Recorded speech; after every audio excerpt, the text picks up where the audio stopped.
Okay, good afternoon, everyone. Kindly take your seats.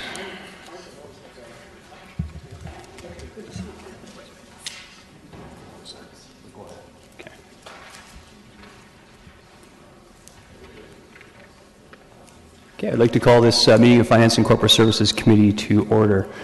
We have a fairly light agenda this afternoon. We do have two consent items. Could I get a mover for those? Moved by Councillor Fernandez. Any questions on the consent items? Not seeing any. Okay, those in favor? And that carries. Okay, we're going to move on to the natural gas and carbon rates. Staff's going to have a brief presentation on this. Moment here. Mr. St. Louis, when you're ready. Yes, it is. Chairperson, Davey, and committee members, my name is Greg St. Louis. I'm the new Director of Utilities for the City of Kitchener. The corporate report before you today is on the proposed natural gas and carbon rates beginning November 1st, 2017. There are 4 recommendations in the report for consideration, and Mr. Persaud will provide a brief presentation overview of the report for you today.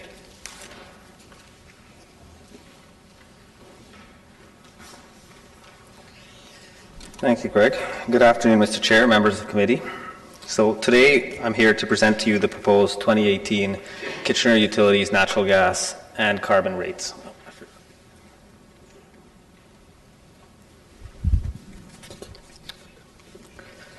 So some highlights from this report are: number 1, there will be a combination of the natural gas supply and transportation companies in order to align with industry trends and bill simplification. There's also going to be a reduction in natural gas supply and transportation rates due to the warmer than average winter of winter 16-17. There will be an increase to the provincially legislated Ontario Cap and Trade program, to which KU is mandated to comply and purchase carbon allowances and offsets on behalf of our customers. And finally, most importantly, a bottom line result that is favorable to over 98% of Kitchener Utilities gas customers. Looking at the rates, presented here is a summary of rates that will be effective November 1st. So due to the warmer than average winter and the cooler than average summer for electricity demand for natural gas prices have remained low relative to budget. So what this means is for our supply rate, which is our natural gas commodity that we purchase, we're looking to reduce it by ½ cent to 9 cents. And the transportation, which is to get the gas to the Ontario border, we're looking to reduce by ½ cent to 4½ cents. Finally, what we're going to do is combine these two into an easy to understand and interpret gas supply rate. The next 4 rates are the M1, M2, M4, and M5 variable rates. These are all the delivery rates. For this rate change, KU is proposing a revenue-neutral reallocation of rates to better match revenue with the cost to serve those rate classes. These costs are allocated based on consumption patterns, volumes and customers, maintenance, and use of the distribution system. Regarding carbon, we are seeking a 0.31 cent increase to cover our increased mandatory compliance costs from the program where KU must comply. To summarize, I would like to stress 2 major points of this report. First, this change is a revenue-neutral impact. There are no new monies collected for utilities-driven costs. Second, for this rate change, over 98% of Kitchener Utilities gas customers will be seeing a net decrease on their bill. This includes the cap and trade rate.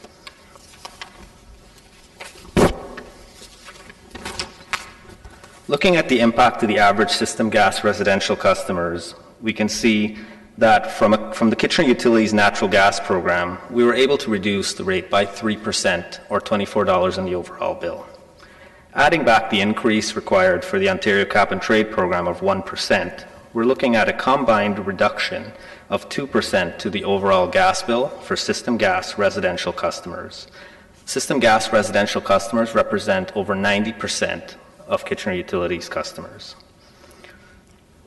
So although system gas residential customers make up over 90%, system gas customers as a whole from all of the other rate classes bring this number closer to 98%. So 98% of customers will be benefited from this rate report. So in conclusion, we'd like to bring forward the following recommendations. First, that the gas supply component be decreased to 9 cents, the transportation rate also decreased to 4.5 cents, the delivery components be adjusted as proposed, and the Ontario cap and trade charge be increased to 3.8719 cents. Thank you. Any questions? Very good, thank you. There are a few questions. We'll begin with Councillor Marsh. Thank you, Chair Davey. So have the potentially affected classes, the M4 and M5 groups, at all been consulted or, at least discussed with as to how this might impact them?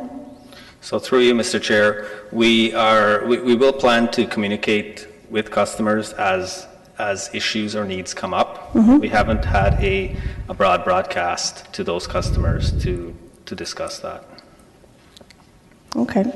And so we have an idea of what the cost decrease or increase will be for the majority of our customers. And first of all, I want to thank you for bringing this forward. I think it's a smart initiative, and I think it's important for us to manage how we are serving our customers and making sure we give them the best value.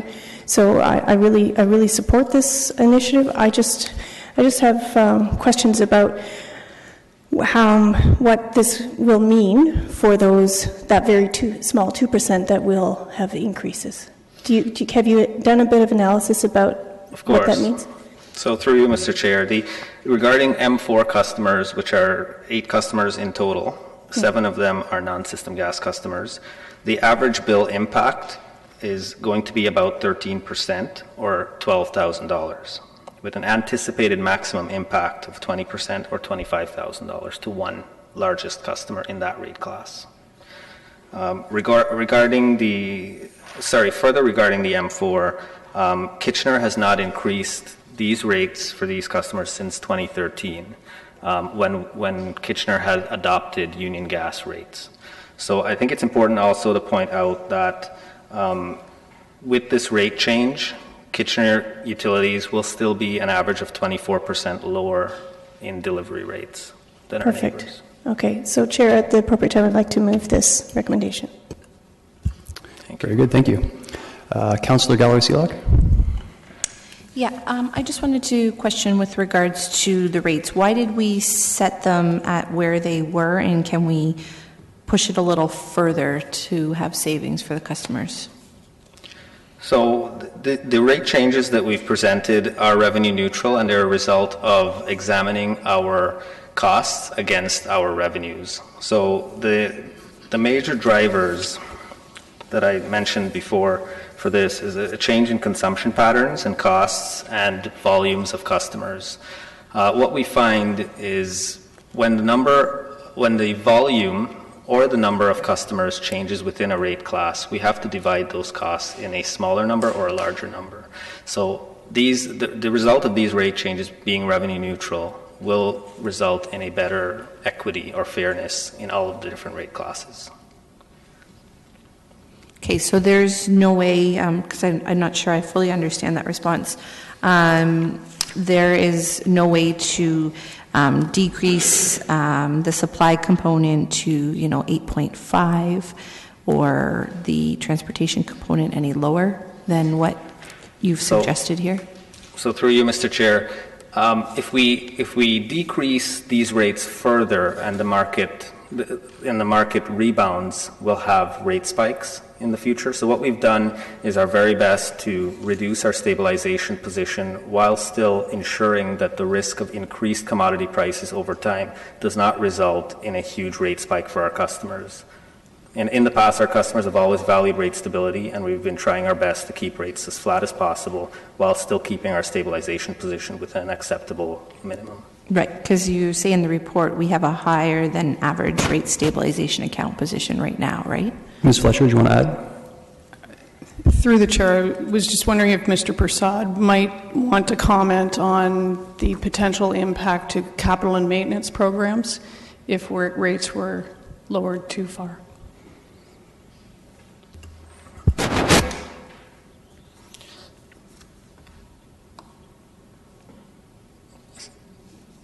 Sorry, I didn't get your question. Did you want to Please repeat, repeat. Ms. Fletcher? Pete, perhaps you can comment on the potential impact to our capital program for the distribution system or our maintenance program. The rates fund our capital and maintenance program. I think I get the point that you're you're making, is that if we cut it too far, we potentially could have to cut projects in our infrastructure, and that's not what we want to do. I was just trying to push the envelope a little bit and see if we could give a little bit more back to the consumer, but I'm hearing the answer isn't, from a staff perspective, isn't. It's sort of a risky predicament, because we do want to do the best for our customers and reduce rates as much as possible, but we also need to keep things stable in the event that the market just takes off. So in that respect, we'd have to look at that. And how often do we actually look at this? If we were in a very good position, say mid next year, because these rates change November, could we change the rate at that point again? So it's been acceptable practice that we only change our rates annually. Having the requirement to change them quarterly presents an increased burden on staff, and we'd need a bit more resources to actually go through that quarterly rate adjustment as Union and Enbridge do. Yeah, I wouldn't suggest quarterly. I was just thinking if we had a position where we were favorable, we could try and give back to the consumer sooner than later. So maybe that's something for a different day, but yeah, I mean, I'll leave it at that. if I can shed a bit more light on this, going forward, we will be approximately, I think, about 5 cents lower than the Union gas commodity, if that puts things into perspective. Okay, thank you. Thank you for that. Councillor Yaneski? Thank you for your presentation. You indicate in your report that Union Gas has done a similar thing. Is the purpose of this really to follow Union Gas? And is Union Gas also doing the same as other utilities throughout Ontario? So through you, Mr. Chair, the purpose is not to follow Union Gas. Union Gas is an appropriate industry benchmark for us to look at, but it's just one of the variables that are necessary for managing the Kitchener Utilities gas program. Okay, so I guess when you look at their program, you thought just being together would be more efficient? Through you, Mr. Chair, are you speaking about the combination of the two programs? Yes, sorry.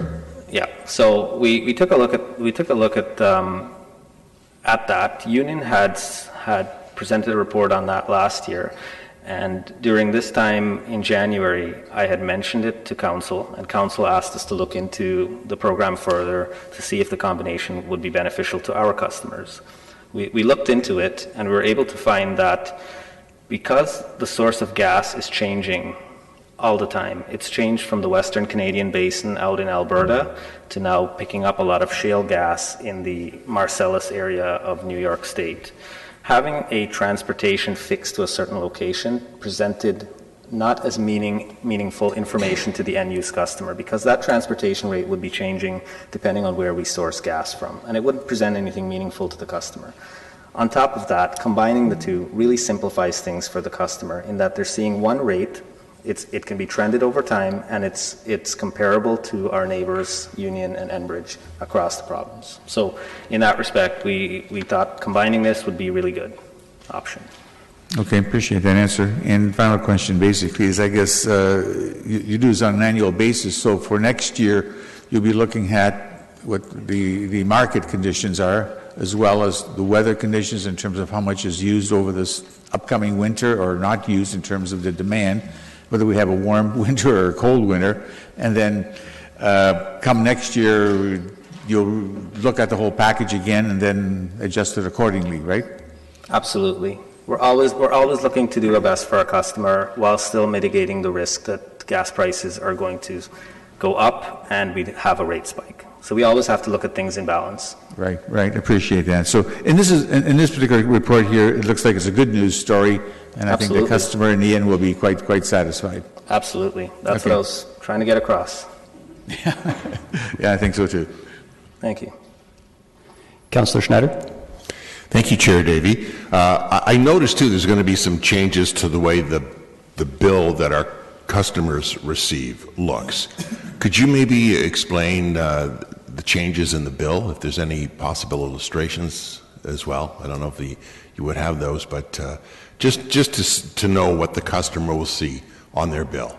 Absolutely. So through you, Mr. Chair, we are looking at, currently the bill has, for system gas customers, it will have gas supply, gas transportation, and gas delivery, plus any applicable taxes and such. So those 3 rate components will now be 2 rate components. It will say gas supply, which will include the gas supply commodity plus the transportation to get it to Ontario.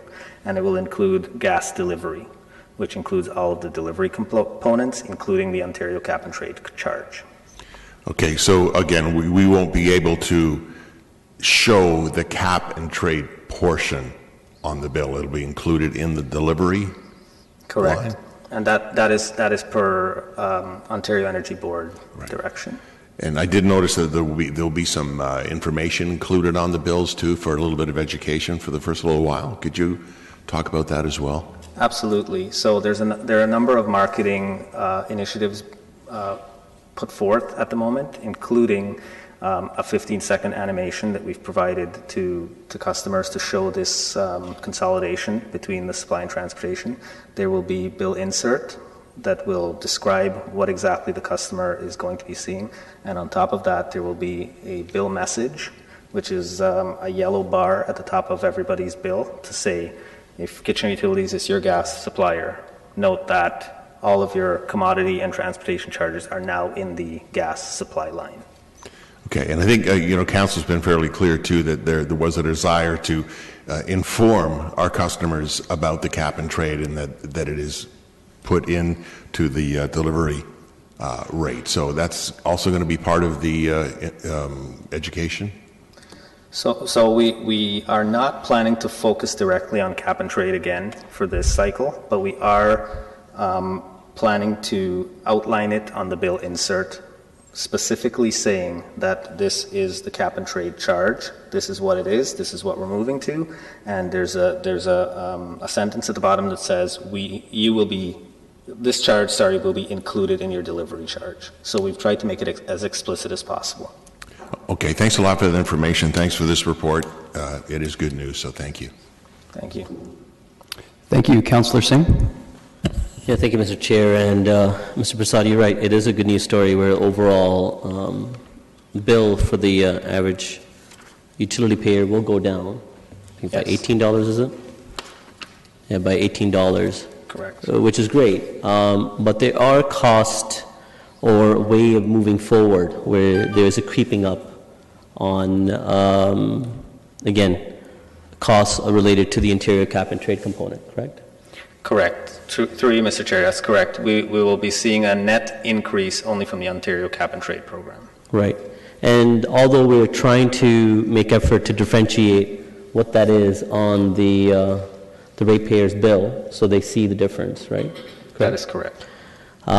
Yet we are managing that program. The rates themselves are not being dictated by the provincial government. We are setting this rate increase in anticipation of fluctuating markets or future obligations to the cap and trade program. So Kitchener Utilities is legislated to buy allowances and credits on behalf of the emission for its customers on the carbon market. That is correct. So about 99% of our costs are passed through. Right. And the only reason I'm trying to focus on this, again, I think there was a tremendous reluctance by many members around council in this program, but again, you have to move with realities, and that's being downloaded us to have to manage, and we are. But seeing a increase so quickly, was that already expected when we had initiated this program?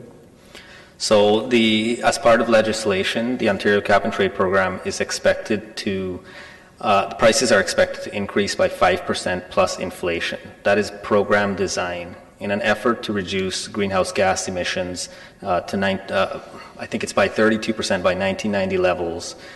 There needs to be a strict ratcheting down of the program, and it's legislated that 5% plus inflation will be that number. So let me hear this again. Year after year, from what we're saying, our expectation is that the rates will increase by 5% plus inflation on top for the foreseeable future?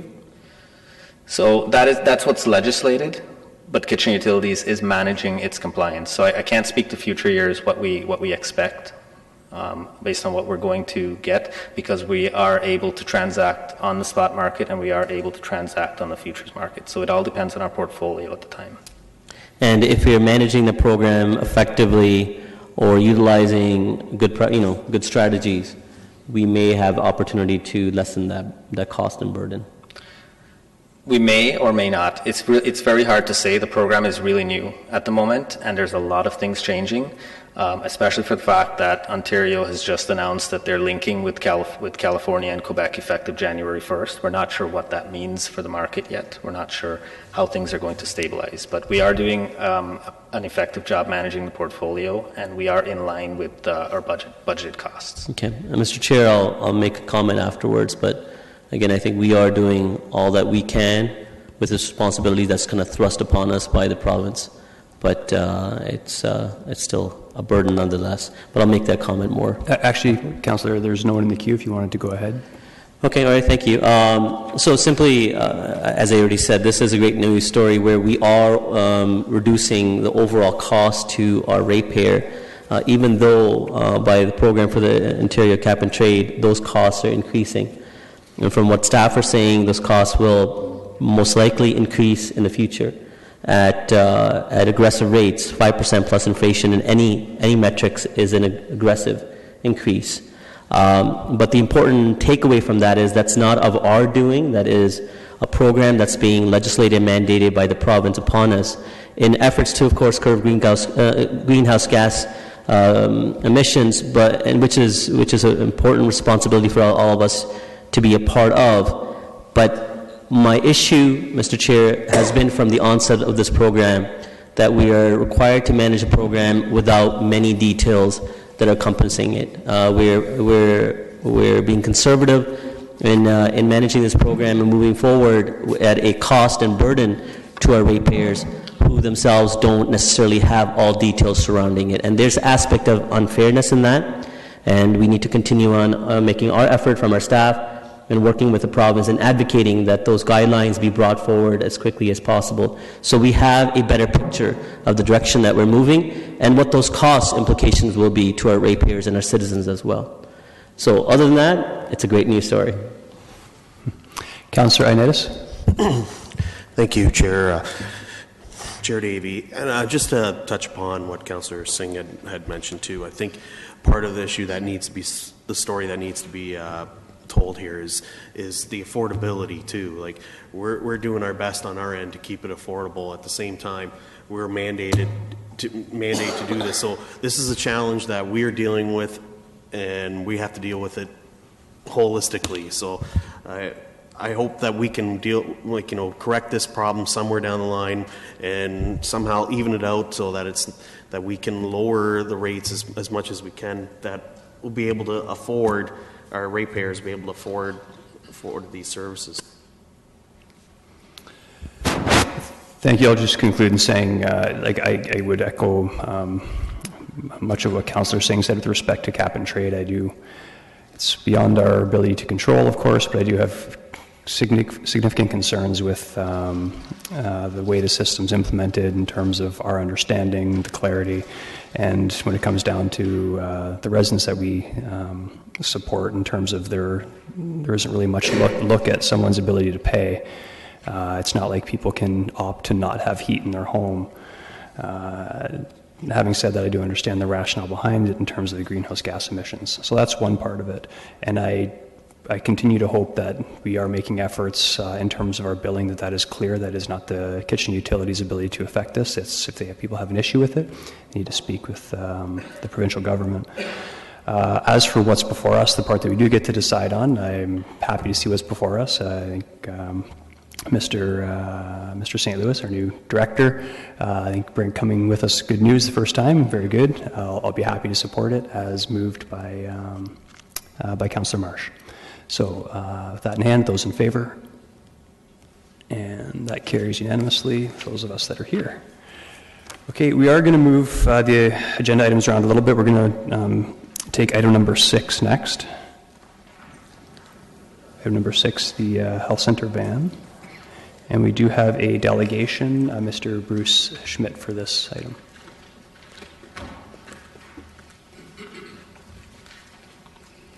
Mr. Chair and committee members, thank you for the opportunity to be here this afternoon. I am Bruce Schmidt. I'm a member of St. Mark's Lutheran Church in Kitchener, King Street, right between KCI and Grand River Hospital. I'm here to speak in support of the recommendation before you and to seek your support for it as well. Let me back up and give you a little bit of history that brings you to how we got here today. St. Mark's, along with Calvary Memorial United Church, has had an outreach program for 20 years now, formal outreach, in which we feed, the most visible part is feeding 50 to 75 people every week, every Wednesday, 52 weeks of the year, a full dinner. Salads, 2 or 3 salads, meat, potatoes, vegetables, dessert, the whole biscuit. The food that you would be proud to serve at home. There are many other parts that are not as visible to that program. There's a counseling service. We provide clothing. We have a supply of 250 gently used shoes that we give to people as they need them. We attend court with our people. The people I'm talking about are marginalized people. They are people like you and I, except they've had a bad turn in their lives. They are the working poor. They are the users. They are the recovering users. They are the sick. They are the lonely. People who come out to supper just to have somebody to talk to once a week. We met with Sanguine Health Center Services back in February. And they, along with the regional health people, did a presentation to us. We decided we needed to know more about the opioid crisis and harm reduction and what we could do, because our sense was our people who come to our services are those people. So are your neighbors' kids, by the way, as you already know. From that meeting came the realization that we serve the same clientele, and we had a great opportunity to form a new partnership and serve our people in a more efficient, more effective way. So it led to Sanguine Health Services with their van. They have a van that comes out to the community and delivers support where people are. Sanguine began a number of years ago as an organization that addressed Hep C and all the things issued there, but it grew to helping street people. And we offered a location for them to be once a week, 5:30 to 6:30. They come out now and they provide things like snacks and drinks and clothing and hygiene products, referrals to community agencies and supportive counseling, nursing services, harm reduction supplies, and it goes on and on.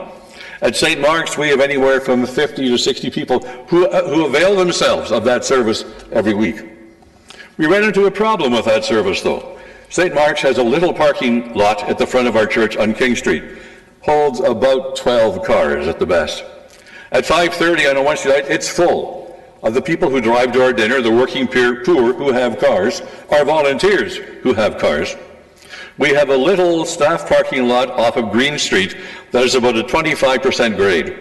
Dangerous for staff, even worse for a van with people accessing it on a regular basis. That led to our request to have parking provided at no charge in that Green Street lot for 1 hour a week. I began that request on the 5th of May when I wrote to Chief Larkin as an advocate, knowing he was concerned about that issue, who said, I can't arrest my way out of this opioid crisis.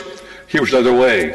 Well, I learned that that's not the chief's job, it's a city issue. So I've been working with the city, and we're here today. I know it's not a money issue, but on page 3 of your report, it talks about the fact that it's only a loss of $200 a year, and you're right.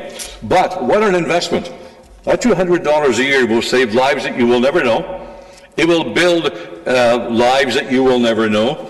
It will cure illnesses you will never know. It will ease burdens you will never know. So I ask for your support in providing for that parking 1 hour a week for the van, and I understand now there will be a a sign that the van can give to one car as well, because the van only seats 2 people. They bring 5 or 6, and a car parks with them. So I ask for your support for that recommendation before you. Thank you, Mr. Schmidt. Very well said. There are some questions for you. Mayor Rabinovich.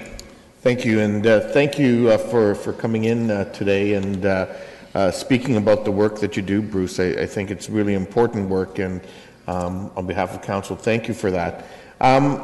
You talked a little bit about the number of the people that come, the kinds of people that come. I'm wondering if you can just touch on again sort of the number of people that come on a weekly basis to your dinner, the number that are getting served by the Sanguine van, and I know you mentioned you have a Thanksgiving dinner coming up, the numbers that you're sort of expecting for that. Yeah. Through you, Mr. Chair, our dinner weekly has anywhere from 50 to 75 people. That number's dropped off. The LRT construction, which I fully support, but had a major impact on our people. The buses weren't there. A lot of them come by bus. There were alternate routes, but many of our people can't handle that change, and they just stopped coming. So our numbers are now slowly recovering as they get back into those routines. We feed 50 to 75 people every week. About that number, probably 70% are regulars. The others are transient people that we'll see and not see again for quite a while. Our only requirement is that when you come into our dinner, you must show respect and cooperation. That's it. And our people police themselves.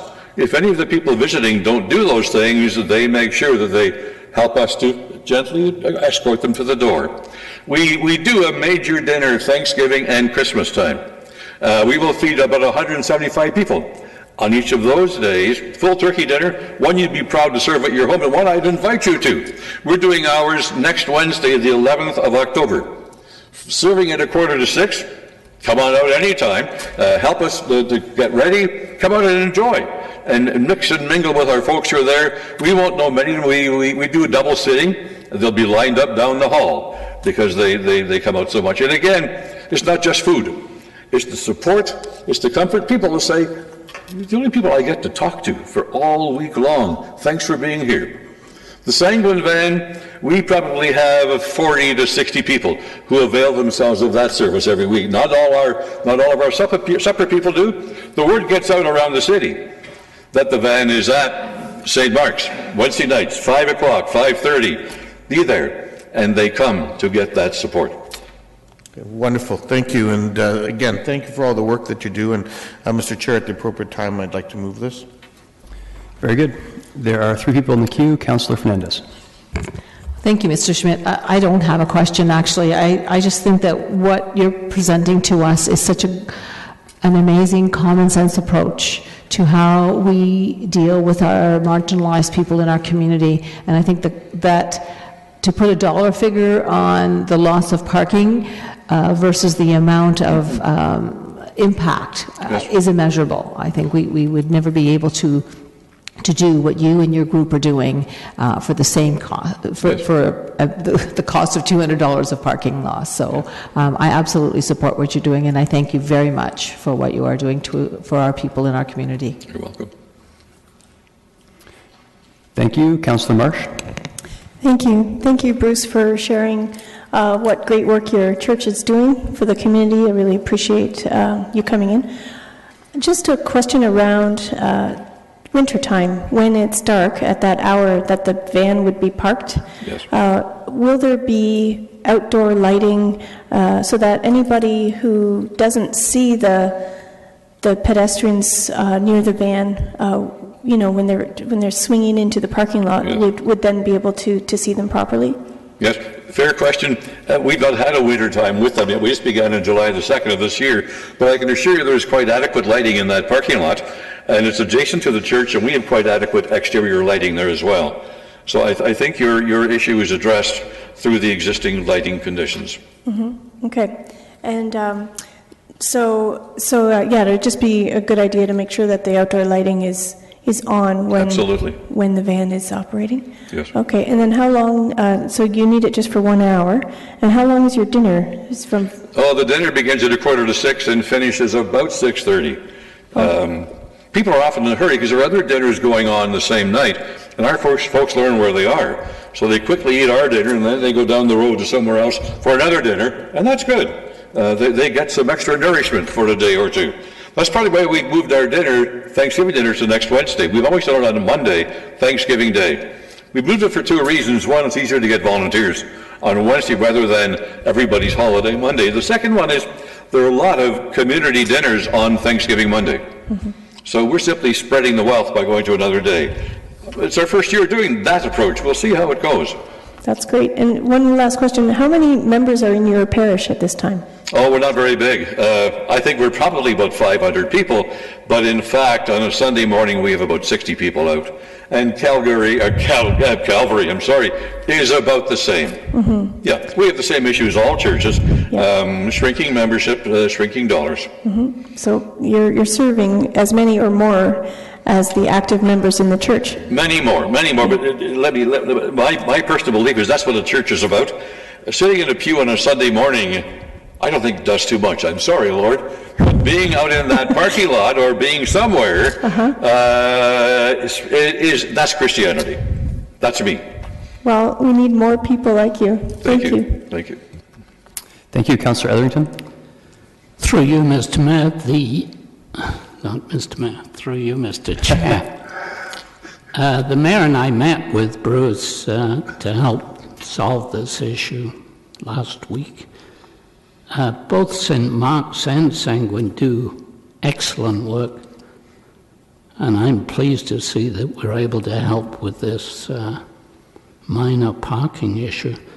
Sanguine works with very troubled people in all parts of the city, and that includes some very serious drug cases, which recently everyone's become very concerned with. I'm glad we've solved this problem, and believe me, this is a minor issue, a minor problem compared to some of the walking wounded, some of the problems they face, and some of the people that are helped by Sanguine and St. Mark's. So certainly it has my full support. And Bruce, I really appreciate the work you're doing. And thank you. And the work that Sanguine is doing. We know very little about Sanguine, but I've heard the work they do around the city is fantastic. If I may, Mr. Chair, Sanguine Health Services and their van was just the recipient of the award from 100 Men Who Give a Damn. You may know that organization. They were given about $14,000 recently from that group, and that helped purchase their new van. Very good. Councillor Yaneski. I don't have a question of the delegation, although I think they're doing a wonderful job. I have a question of staff. A question of staff. Okay. There are no further questions. Appreciate it. Thank you, Mr. Schmidt. Councillor Yaneski, if you want to queue back in, you're the only one left here. I thought maybe there's somebody after me, so. No, go ahead. Question of staff. In reading the report, there's a comment made that risk management has indicated that there's a liability associated entering into an agreement with the Saugun Group. And I'm trying to understand that the wonderful services that are being provided by the church people, and I know there's this three-way triangle with the city and the school board and the organization to have to put their van in there. What's the liability? Like, I just don't see what the issue is.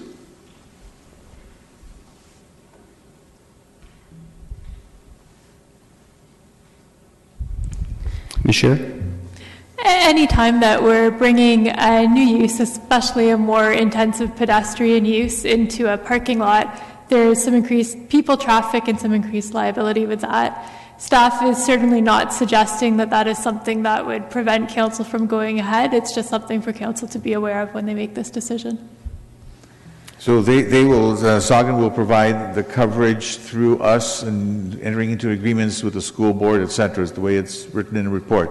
Is that correct? We understand that they do have liability insurance and are willing to provide that for the city, which will assist in addressing that liability concern. And so by entering the agreement, everybody will be happy.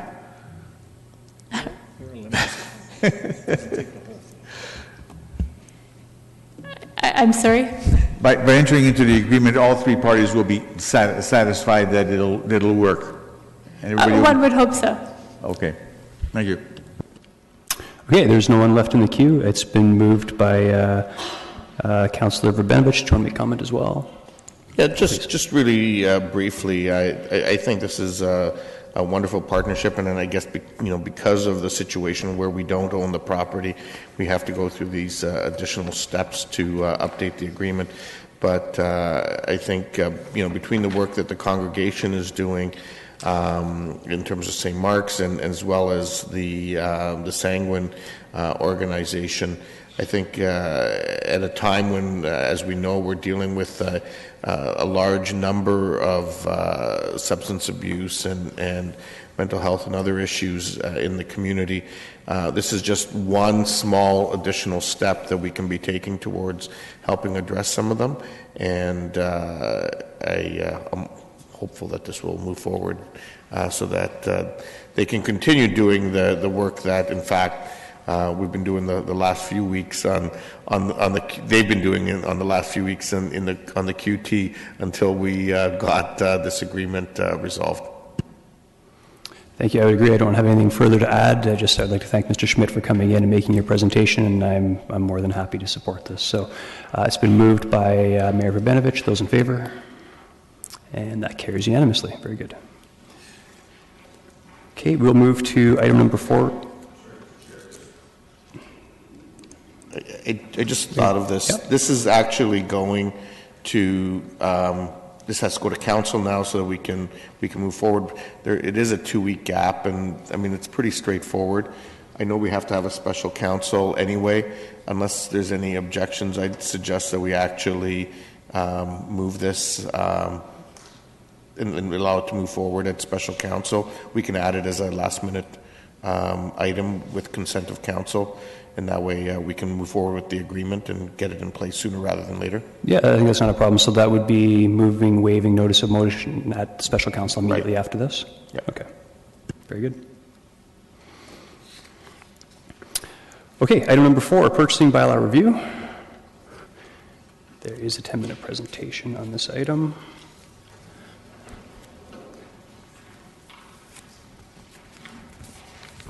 Ms. Palmer, good afternoon. Good afternoon. Thank you for having me. This is an exciting time for the city's public procurement policy, which is not something I often get to say.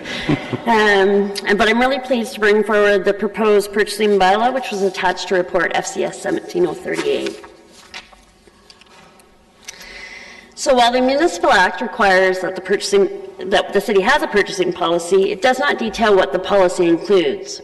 So the content of a municipal purchasing bylaw is developed based on the procurement professional's knowledge of applying public procurement law, as well as the following principles, which are on the slide for your reference: best value for public money, accountability, openness, fairness, transparency, and adaptability. The information is then used to work collaboratively with staff from across the organization to understand current challenges with the process and tools, and to identify changes which will enhance procurement within the city. In 2015, a comprehensive audit was done of the purchasing section, and I was hired as the Director of Supply Services, with the knowledge that the Canadian Free Trade Agreement and the Canadian-European Comprehensive Economic Trade Agreement, it's a mouthful every time, would be implemented in the near future. The timing was right for a comprehensive review of the purchasing bylaw. Staff had already been gathering information from supplier debriefings, as well as emerging procurement practices from other publicly funded agencies.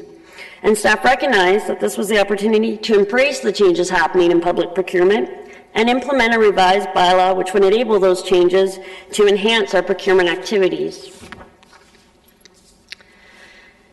Publicly funded agencies have been utilizing a wide variety of procurement tools and processes, and staff heard Council's direction to explore and implement these innovative approaches to public procurement. So I've highlighted just a few on the screen, and I'll just give a little bit of a touch base on each of them. One of them that you may have heard of is integrated project delivery, and this is a shift from the typical design build that we currently do. It really is a multi-party agreement The budget is established up front for fiscal transparency, but there's shared financial risk and reward based on the outcomes. There's items like best and final offer and competitive dialogue, and these are really allowing non-binding contract approach to seek unique or optimal solutions, and it enables those conversations to occur between the supplier and the city prior to entering into those binding agreements. There's public-private partnerships, and this is really where we can transfer some of the risk between parties. You'll sometimes hear about design, build, maintain, operate sort of models, and that's really where we look at shifting the risk and sharing it between the parties. And then there's reverse auctions. You may remember this from the digital strategy. They call it disruptive procurement, which I'm not going to lie, sends a little tingle through me, disruptive procurement.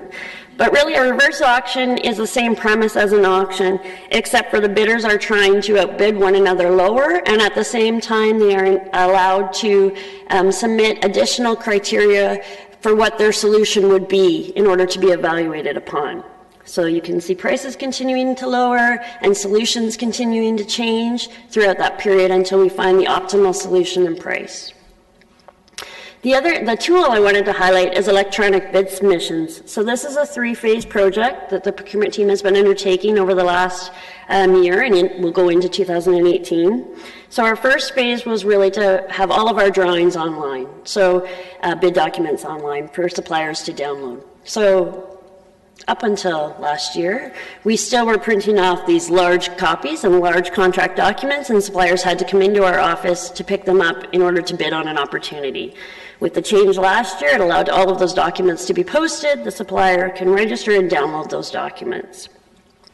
Phase 2, which is currently underway, is the implementation of the contract management system, and this allows for our tracking of things like insurance certificates and WSIB clearance certificates from the suppliers for ongoing contracts. Instead of us maintaining an Excel database of all of our contracts and having to follow up with suppliers, this system tracks the contracts and automatically emails the suppliers when they need to submit updated documentation and allows us to review it that way, simplifying the process. The third phase is the really exciting one. This allows for electronic bid submissions. So currently, we still have only hard copy, written, filled out tender forms, even though there's pages of unit prices. It's very easy for a supplier to make a mathematical error. You'll often see that, you'll note in council reports where we've said corrected and adjusted. This allows for them to do electronic bid submissions, and suppliers are so excited for us to embrace this technology. They do it completely online. It goes into a secure electronic mailbox, and then at the time of closing, it's then open for the buyer to see.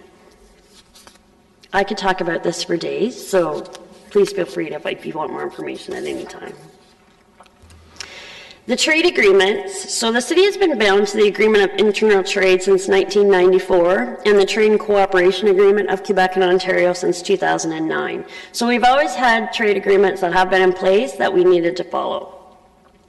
In 2017, just recently in July and then provisionally in September, the Canadian Free Trade Agreement and the Canadian European Comprehensive Economic Trade Agreement were put into place. All of these trade agreements are applicable to municipalities and include chapters on procurement. So staff have been reviewing in-depthly to ensure that we are compliant with all of the requirements. A few of the key things that these procurement chapters require are there is thresholds for when open competition will occur, and they will change with inflation rates every 2 years, so that's new. There's also specific requirements depending on the dollar value of the procurement. So depending on the dollar value, we may have to post an advance notice that are available to suppliers so they know what's coming down the pipe in terms of our forecasted future procurements. There's some different rules around experience requirements. We can still include experience requirements, but we have to be able to demonstrate that it's a requirement of the project so that we're not barring anyone from the competition. When we're going through a pre-qualification process, there's some different rules around when we can do it, how long we have to post for. Timing, so again, based on the value of the procurement, there's some additional rules around the length of time. With CETA, the Comprehensive Economic Trade Agreement in particular, they have a much more expanded time frame. It's 40 days. However, we can shorten that time frame depending on what we have in place. So with the acceptance of electronic bid submissions, it's one way we can reduce that time frame that the bids are out. Also, dispute resolution is included in the trade agreement, and this enables an independent and impartial bid dispute mechanism to allow challenges from suppliers purely related to trade agreement obligations. So not disputes that arise from contract or that they have with our procurement process, but purely for trade agreement obligations. However, that is still very much unknown in terms of what that looks like, and they're going to come up with that by the government. And then there's some additional information around buying groups. Previously, cooperative purchasing was not mentioned in trade agreements, and they have included it this time. So after careful review of all the information that was gathered, 4 key themes were identified and discussed with council and senior leadership team to validate the themes and identify potential accountability measures which could be implemented to balance the proposed changes. So I'll walk through each of those. So the first one being the policy framework. So our existing purchasing bylaw has served the city well. We've had few challenges that have been received, but it only contemplates specific procurement processes, tenders, quotes, proposals.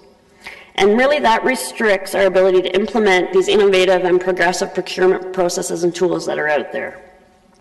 So the proposed purchasing bylaw provides a policy framework to ensure that we continue to receive best value for public money, provides a clear, open, and transparent process for suppliers. It allows adaptability to explore innovative approaches, and it enables the procurement process to be effective and efficient. Best practice tells us that clarity of roles enables successful service, and documenting the roles within the proposed purchasing bylaw simply puts into policy what has been the practice in the city for many years.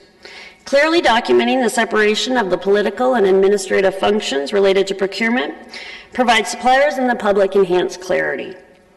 This clarity will minimize financial and legal risks to the city from any perceived appearance of bias and enhances accountability of staff involved in the procurement process by clearly outlining responsibilities related to developing the process and tools, facilitating the process, managing supplier performance, and resolving disputes.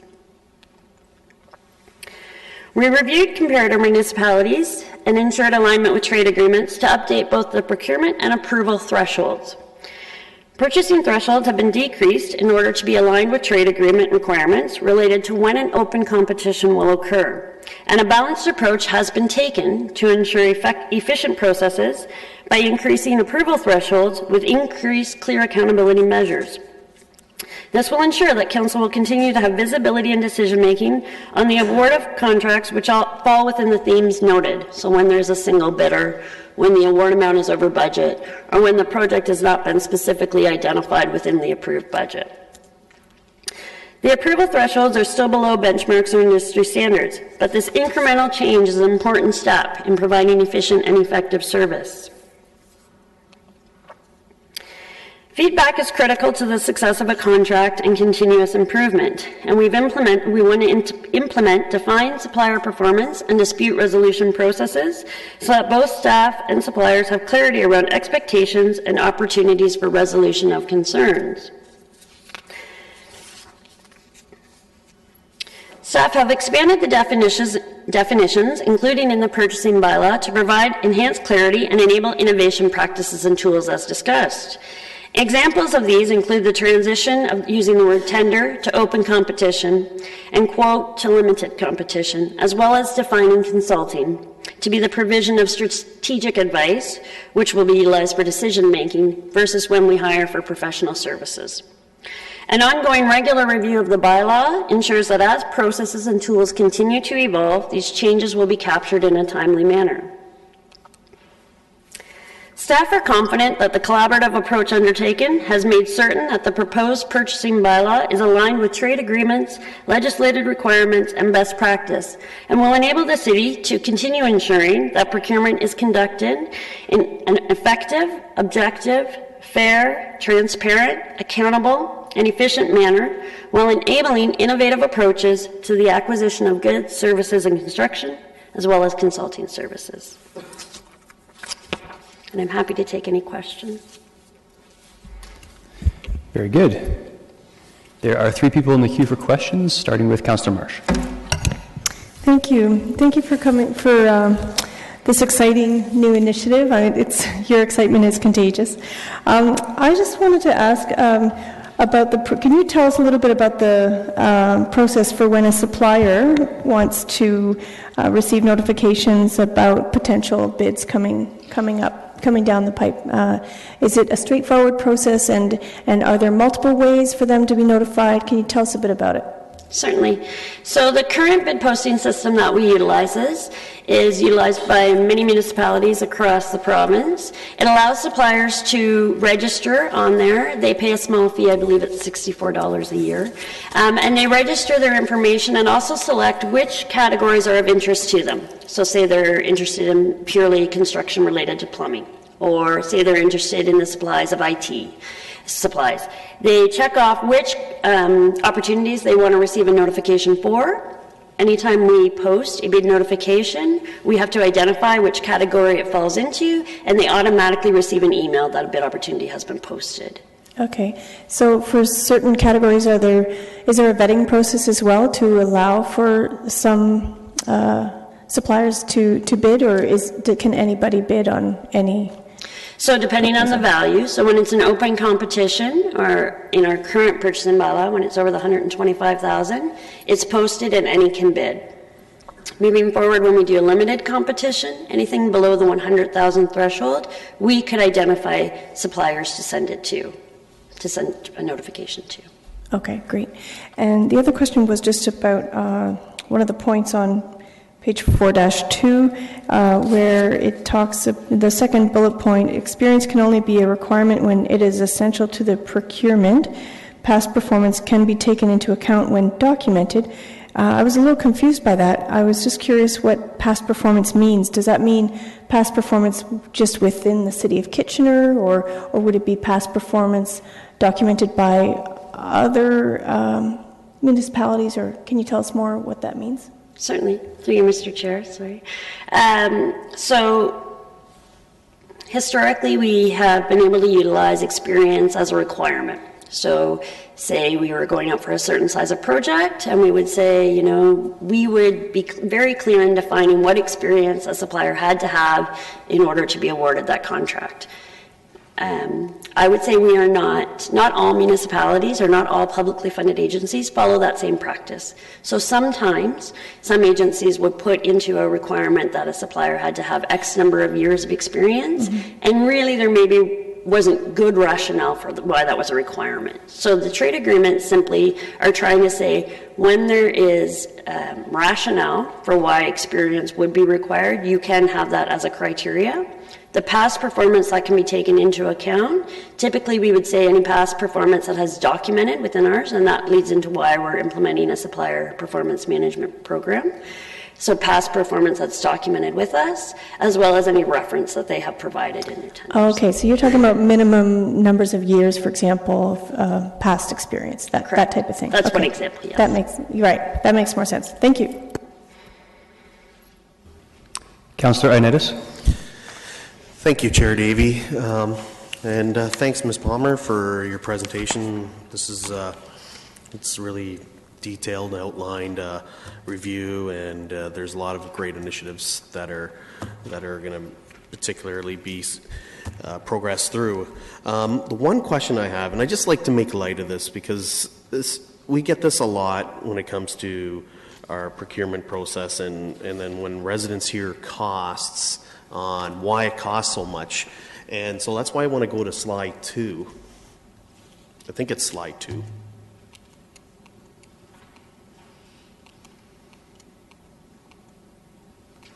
That's it. So all those are really fabulous procurement principles, but to me, when I see that, there's a cost associated with that. Can you quantify what a cost would be if we were a private organization? What additional bump the municipality sees because we are using these principles? Through you, Mr. Chair, I'm not sure I can quantify in terms of a dollar value. I did spend 10 years in private sector procurement before I came to public sector. Been in public sector the last 10 years. I would say in good practice, These principles should be applied in both private sector and public sector procurement. I spend part of my time teaching procurement professionals around the province, and whether private sector or public sector, I would say that these principles should be principles of procurement, whether or not private or public.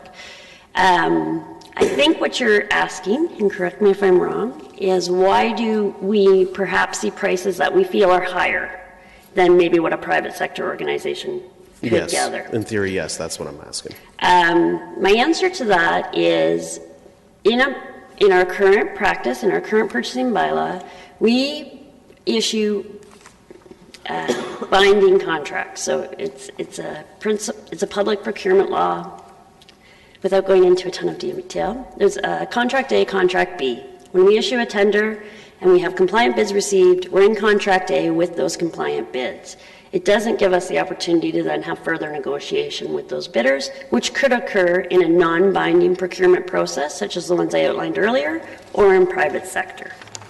So I believe that by implementing some of these innovative tools, we will have greater opportunity to enter into non-binding agreements in certain situations, not in all, but in certain projects, which we could achieve cost savings. Okay, thanks for somewhat answering the question, but I still think there is a cost associated with doing these principles, which I'm not against. I think it's very appropriate for our organization to do that. And at the same time, I'm prepared to move the motion when it's appropriate. Thank you. Very good, thank you. Next we have Councillor Singh. Yes, thank you, Mr. Chair. And Michelle, again, I want to echo the same sentiment that it is a really good report, expresses exactly the direction that we're moving. The way I perceive this report, and please correct me before I go into my questions as well, that this is a really effective way of focusing on efficiency on the procurement process. Would that be correct in saying so? Through you, Mr. Chair, correct. So did we, as we assessed it in Appendix 1, it shows our change in objective as well, whereas currently the process has always been more so heavily on the council role involved with it and approvals, and now delegating a little more authority, not necessarily just to the CEO, but giving it to the director for supply and service approvals. By doing so, would you say that there will be less need for as lengthy reports? Of course, there still has to be the appropriate work that's done, but outlining reports to council, there would be a cost saving in that efficiency format, or would we say the same staff time would be required as the way the process is now? Okay, through you, Mr. Chair. So I'll try and answer in two parts. So currently, in our current practice, with our current thresholds for the reports that we bring to council for approval, it's approximately 10 to 12 reports every 3 weeks, every council cycle. With the change to only bringing forward reports when they meet those 3 criteria that we outlined, that will significantly reduce the number of reports that we expect to bring to council. So yes, there will be staff time savings in terms of the report development that we spend currently. Until we go through that and really experience and see how many reports that will decrease by, it's hard to put a dollar value to that. No, and that's great, but I just wanted to highlight the fact that that will be the positive result of moving with this direction, as what the staff report is recommending. The other thing I want to... Sorry, could I add one more thing, Councillor Singh? Through you, Mr. Chair. The other efficiency piece that we really, I wanted to highlight was in terms of how much quicker we could also start projects. So currently, when we have to come to council for approval over that threshold, that requires us time we review and evaluate and identify our low bid, then we develop our report and come to council, wait for the next council cycle, and then we move forward with gathering those required insurance documents, et cetera, to kick off our project. With being able to approve, shortening that time frame, it means we can get projects underway in a quicker fashion. And there's effectiveness in that, but is there a saving in that as well, would you say? By us being able to be a little bit more responsive of as needs arise? Again, I can't provide through you, Mr. Chair, I can't quantify that, but I believe that yes, we are. So we're touching on 2 different things, and I'm glad you touched on the other thing, apart from the efficiency that I was trying to focus on. And you're right, we will have to see the data over time, what the results are. But a takeaway from that is a good update may be well for us to really try to quantify that saving as an efficiency, and perhaps just revisit and saying, look, this is the direction that we went, and changes we made, and this was a savings to the corporation. Sometimes we conduct business in effort to be more efficient, but there's never a reflection on what was that savings. So it'd be great to hear back from your department of what the outcome was in the next couple of years, perhaps, back to council. With my remaining time, the other thing I want to quickly focus on is in the portion of key changes, aspect of reverse auctions, and especially the fact that it was identified by the digital Kitchener strategy. I'm glad that there's going to be a focus on that. You also and answering Councillor Marsh's question, saying that where an open tender process is over 100,000, it would be an open tender process less than 100,000. It could be a direct contact to a supplier. Was that my understanding correct, or? Correct. So within the proposed bylaw, over 100,000, we would have an open competition. It doesn't preclude us from doing open competition for those procurements which are under 100,000, but it just says with under 100,000, we would do a limited competition. So we would reach out to a minimum of at least 3 suppliers to still gain pricing, but we could do it as an open competition. Okay, so it's a limited. Okay, so it's not that we could, we know that there's an agency or a consultant or provider of services that is, cost effective or whatever, and we can't go directly to them even though it's less than 100,000. It still has to be go through a certain procurement process, like a tender process? Unless there's rationale for doing it as a sole source procurement, but there's very specific rationale that has to be met in order to do a sole source procurement. Okay, just quickly in the last little bit, and you can take your time in answering. Are we utilizing what the requirements and needs are with our through the digital Kitchener strategy and working with the tech companies that are local and with our presence at Communitech, with the changes that are proposed, would we be able to leverage more opportunities with this bylaw, or still do we have to probably tweak things over time? No, through you, Mr. Chair, no, I absolutely believe we will be able to leverage opportunities through being able to have the ability to utilize non-binding contracts like the best and final offer, the reverse auctions, the negotiated conversations, etc., in terms of being able to take advantage of those. That's really glad to hear that. Thank you. Very good. Councillor Fernandez. Thank you, Ms. Palmer. I do have a number of questions, so I'm probably going to have to come back the second time around. The chart on 4-7, what I see that you've done is you've taken a look at some of our neighboring cities in the region and how they do procurement. This is a significant change, and it's even a different change from what the City of Waterloo and Cambridge are doing. Can you help me understand why you would go from what the City of Waterloo and Cambridge is, their delegated authority is $600,000 top limit. Ours is $750,000. Why would you do that? Certainly. So, through you, Mr. Chair, so we actually did a comparison of 23 municipalities across the province. For the purpose of this presentation, we shortened it to the local communities, just to give you, quite honestly, when you're trying to look at the data from 23 municipalities and taking into account goods versus services versus construction versus consulting, it can be a little overwhelming. So we tried to condense it to the local. Based on that review, though, we found that really what we were seeing was there was a portion of municipalities which were over 750,000, over $1 million, up in that area, and then we saw a portion of municipalities which were right in the middle, around the 500,000 or greater, and then we saw a few municipalities who were lower, over the $100,000 threshold. So we felt that by proposing 750,000, we were sort of going middle of the road. We weren't pushing the bar too far, making a change which was drastic, but yet moving us to where we needed to be. Okay. By having this delegated authority, though, that would mean that any past tender projects and future tender projects that are under $750,000 for consulting services, and for goods and services, will not be coming to council anymore. So the public will not have an idea of what those costs are, what those tenders are. Is that right?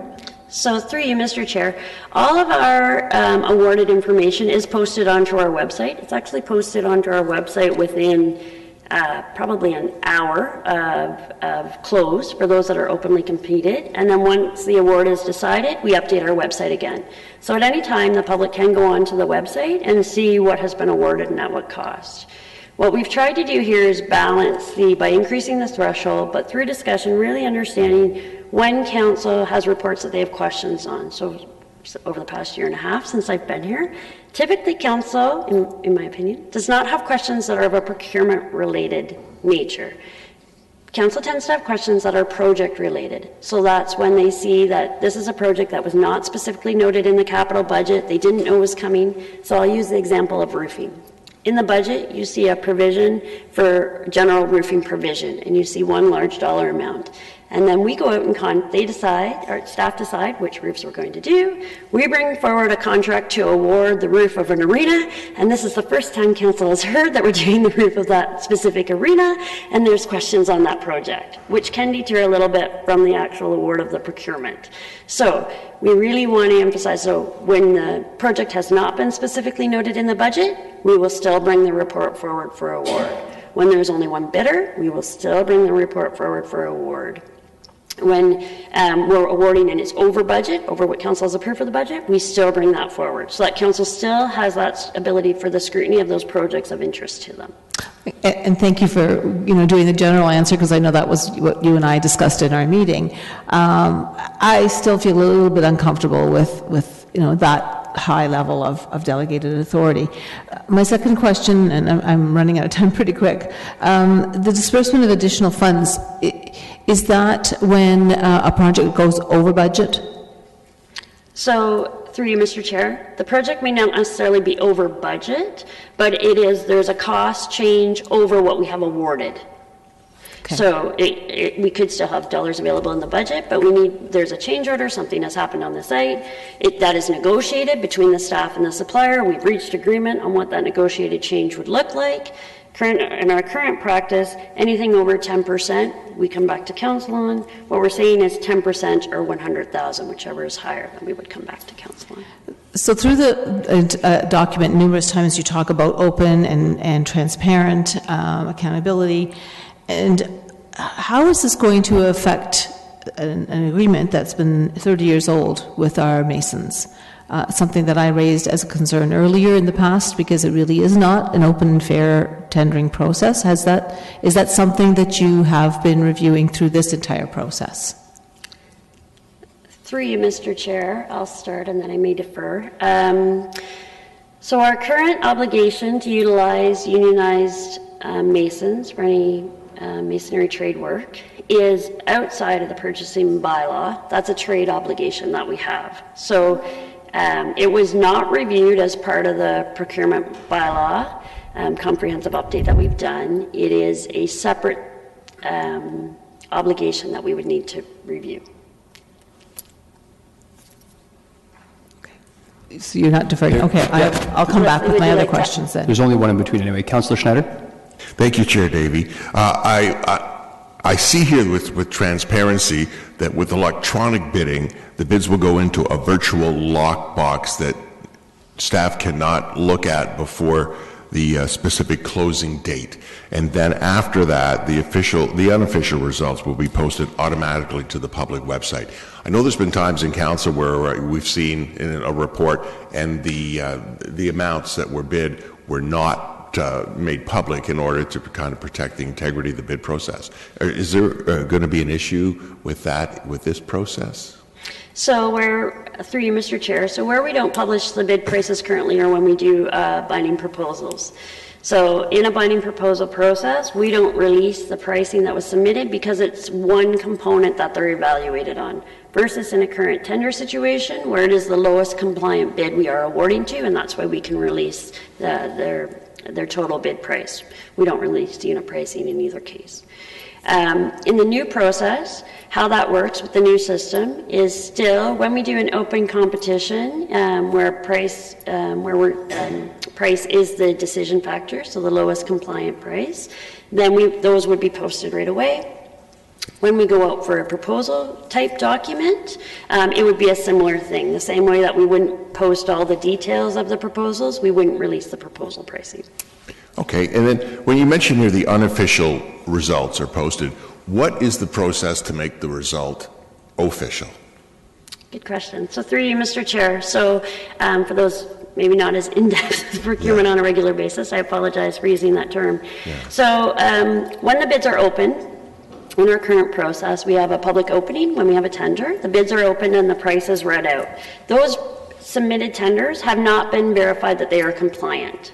So because we can only award to the lowest compliant bid, we have to do a review. So the purchasing professional, in this case usually a buyer that's assigned to the project, they review those tender submissions to ensure those bids are compliant. So things like if there was a bid deposit required with them, did they supply that in the correct amount? Did they qualify their bid in some way, i.e. add terms and conditions in addition to ours, those types of requirements? Then they validate that who is compliant, and then we can move forward with recommending award. So once award has been approved, either depending on the dollar value by myself or by council in the current bylaw, then we post that as the official results. Okay, thank you. Okay, Councillor Fernandez. Thanks. So on 4-4 in the paragraph under number 4, you talk about non-adversarial. Can you help us understand what you meant by non-adversarial, and conversely, so where would be the adversary? Through you, Mr. Chair. So the section being referred to is about implementing a dispute resolution and supplier performance processes. So we want to have a defined dispute resolution. So often, if a vendor or a supplier is upset about an outcome, there's not a current defined process that they would go through, a procedure they would go through in order to raise that concern. So they may reach out to a counselor, they may reach out to the buyer, they may reach out to myself, they may reach out to a senior leader in the organization. So we want to have, and sometimes that tends to get things off on the wrong foot, because first they're not sure who they're talking to, and then maybe they get shuffled around. So really we want to have a defined procedure and process so that if there is a dispute or in managing a contract through that supplier performance management, there are defined processes that staff will follow when that is received so that we can follow up on, ensure resolved, and have that conversation with the supplier. Okay, great. Thanks for that. And on page 4-23, which is the actual body of the bylaw, you talk about illegal and unethical bidding practices include, and then the following are listed. In your term here, has there been any of these challenges that we've had to be concerned about? And in the history, as you reviewed the bidding practices, have you seen this as a concern? Through you, Mr. Chair, I have not, since I've been here, seen this as a concern. As far as I'm aware, I have not known this to be a concern with the city. You may recall seeing in the newspapers just a few months ago with the City of Toronto and pavement contracts that bid rigging was raised as a concern, that they believe there was potential bid rigging in pavement contracts. So it does occur, and although we don't believe has occurred here, we want to ensure that it does not occur. So we want to very clearly lay out what is an unacceptable practice. Okay. And if council was interested in reducing the delegated authority from 100,000 to 500,000, would we be able to do that at this point in the discussion? I mean, you've got it from 100,000 to 750,000 for goods and services. I would prefer to see us more in line with, if we are going to do that, more in line with the City of Cambridge. So through you, Mr. Chair, I would say that is up to the committee to, if they wanted to amend any portion of the report at this time. The report is before committee. Okay, so that would be, I need direction from the clerk then if I was to do something like that. Is that correct? No, I think it's committee's prerogative to amend as we see fit. I would, if that is your intention, though, I would just need some clarifying. Okay. I think that's all the questions I have right now, but that is, that would be my comfort level to follow along with one of our local comparators, to leave leave it within the 100,000 to 500,000 as opposed to going over to $750,000. Three, Mr. Chair, if I could just add an additional piece of information. If you refer to the chart on 4.7, you'll notice that the consulting services is still significantly lower than the comparator municipalities, and as well as the disbursement of additional funds. And we've done that specifically knowing that that's an area of concern. So I would be concerned if you were going to reduce all of them across the board. Consulting services were already, I mean, it's a large jump for us, but we are still considerably lower than the other municipalities.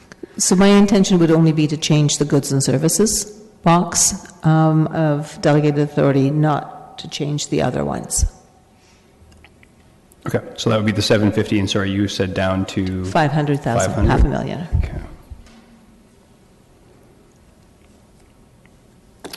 Okay. Okay, two in the queue, Councillor Singh. I had comments, Mr. Chair. Oh, comments? Okay, just hold off on that for a second. Mayor Rabinovich, comment or a question? A question and comments as well.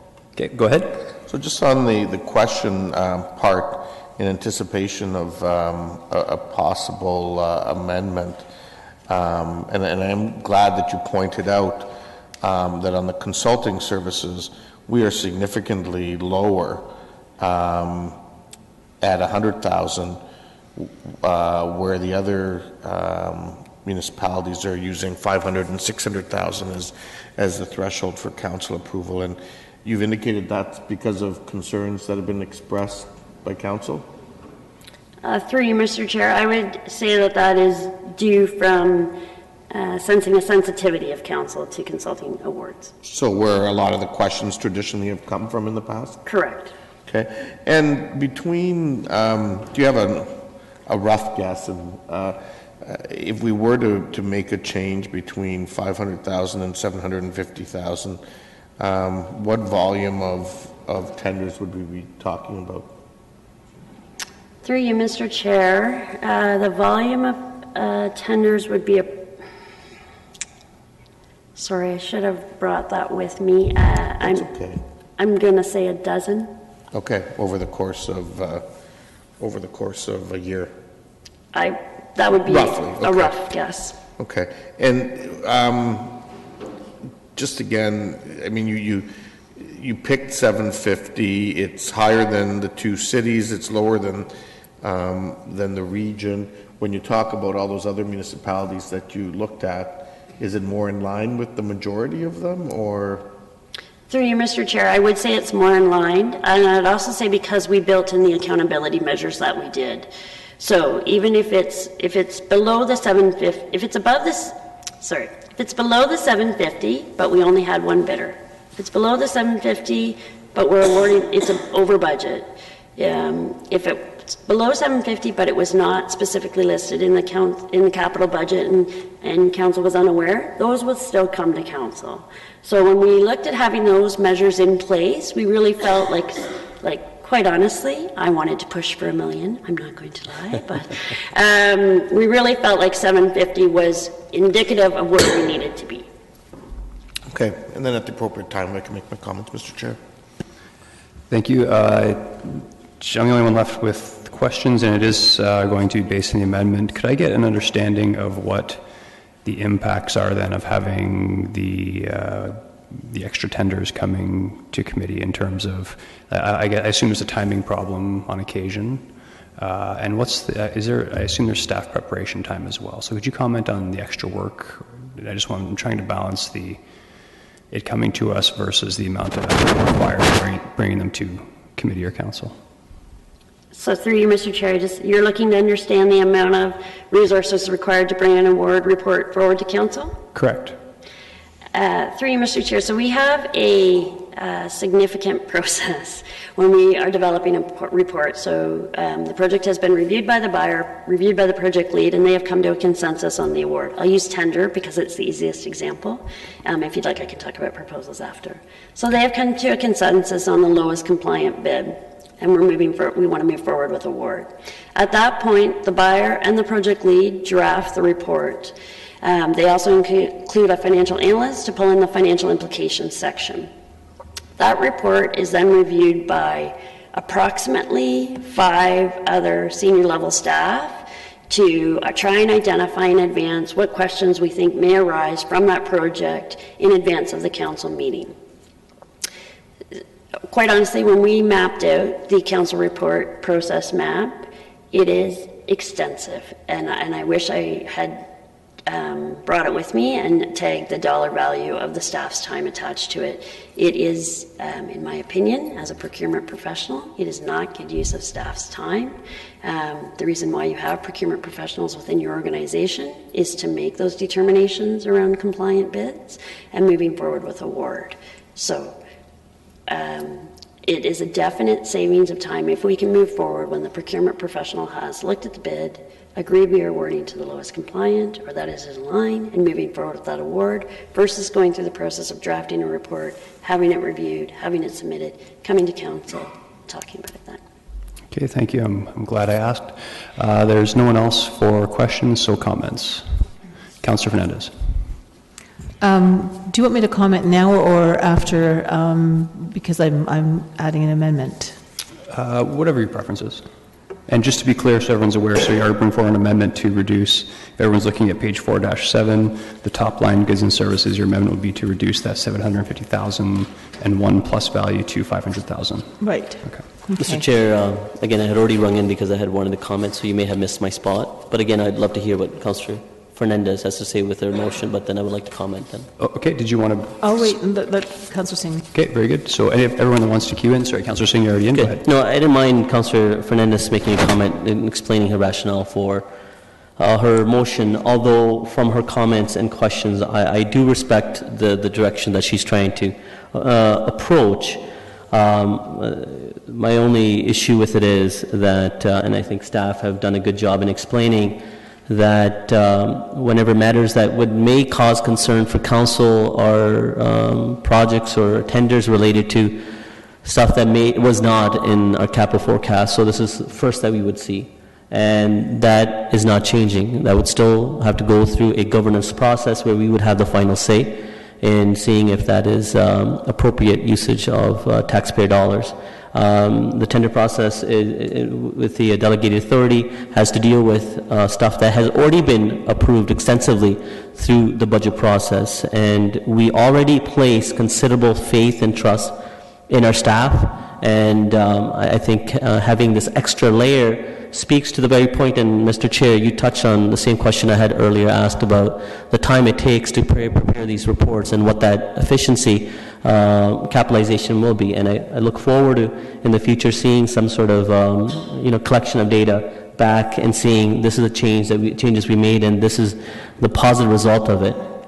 So we don't want to limit that aspect of efficiency with lowering the threshold with delegated authority. And again, I don't think it will make a significant change, as well as I can, to be honest, count on my hand. That's not true, actually. I can only reflect on maybe 1 or 2 occurrences on my time of council, looking back 7 years, where council really effectively changed something that was out of the tender process, and that was also to do with matters that were not initially in the capital forecast. We have a very good process in place, and these changes to our procurement bylaws only enhances more efficiency and better utilization of our staff time. That's key. The important aspects of this report is it will be more transparent. With the bidding process online, it will be more accountable with it being secure online bid where our staff can't see it beforehand, and once the tender fully becomes open. So both those aspects that are an issue and concern to our citizens of accountability and transparency are paramount, even part of these changes. And the only thing that we really are making fundamental changes is the aspect of efficiency, which is in respect to our taxpayers and ensuring that there's better and proper utilization of our staff time. And because of all that, I would be supportive of the recommendation, and I wouldn't be able to support any changes to the report as it's written. Thank you. Councillor Marsh. Thank you, Chair Davey. I am in support of staff's recommendation, and unfortunately I'm unable to support the proposed amendment. I also would like to, between now and council, the next council meeting, I'd like to see an email to council, if possible, from staff about just what would be a cost estimate in terms of staff time for preparing one document on a tender, so that we can have a better sense of the dollar savings that we would be seeing going down the line. And I would even be open down the road to increasing the threshold if we see that this is working well over the next year or two. I also would like to comment that I know we have a very robust internal audit system, and that every year we look at high risk type activities like handling cash to make sure that we are able to ensure that the rules are being followed.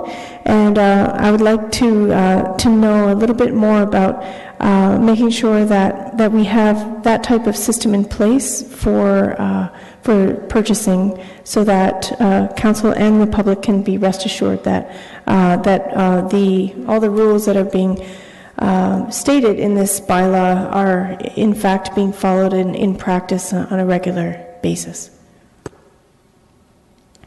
Thank you. Councillor Schneider. Thank you, Chair Davey. Thank you for this excellent report. I think Ms. Palmer expressed it well when we talk about the questions that we have when it comes to projects. It's more project related, not procurement related. And as I look at these guiding principles that are in front of us, I'm completely comfortable with the thresholds as they're approved and as they're taken care of by our professional procurement specialists. Thank you. Mayor Vermavik. Thank you very much, Chair Davey. I too want to thank staff for the work that they've done in this. Our purchasing policy was, quite frankly, long overdue for an updating, and I'm really pleased with what I see in front of us. I think the guiding principles that have been used to formulate this policy has really focused on that, and then the subsequent information that's in the document has really focused on what we as council should be focused on, and that's the policy governance end of these things. I mean, I might be so bold as to say that at times, I think in the past that at council meetings we've gotten too much into the tenders at when we shouldn't have, and I think this process has put in a firm set of guiding principles that will provide for the openness, the fairness, the transparency that I know each and every one of us around this horseshoe stands for. But it's also looking at best practices in terms of what other municipalities are doing, and including those in the region. I am comfortable with the amount that's being proposed. Yes, it's higher than Cambridge and Waterloo, but it's significantly lower than the regions. We're hearing it's in the middle of the road with other municipalities. But the area of concern that in the past we've seen by some members of council around consulting, I think staff have been sensitive to that by suggesting an amount that is, quite frankly, 500% lower than what we're seeing at the region or in the city of Cambridge, and 600% lower than in the city of Waterloo. And so I am comfortable with it, because that has been the area where there has been the most sensitivity by council in the past to let that go. I mean, if anything, that probably should be a little higher, but I think this is a reasonable compromise in the meantime, and it is an area where at times we have had questions. So I will support it in the format that staff have proposed. Thank you. Councillor Yaneski. Yeah, I see the direction where we're going here on this updating of the purchasing bylaw review, and I think it's in the right direction. Things change and technology moves along, and trying to capitalize on the process is an important criteria in terms of providing updates.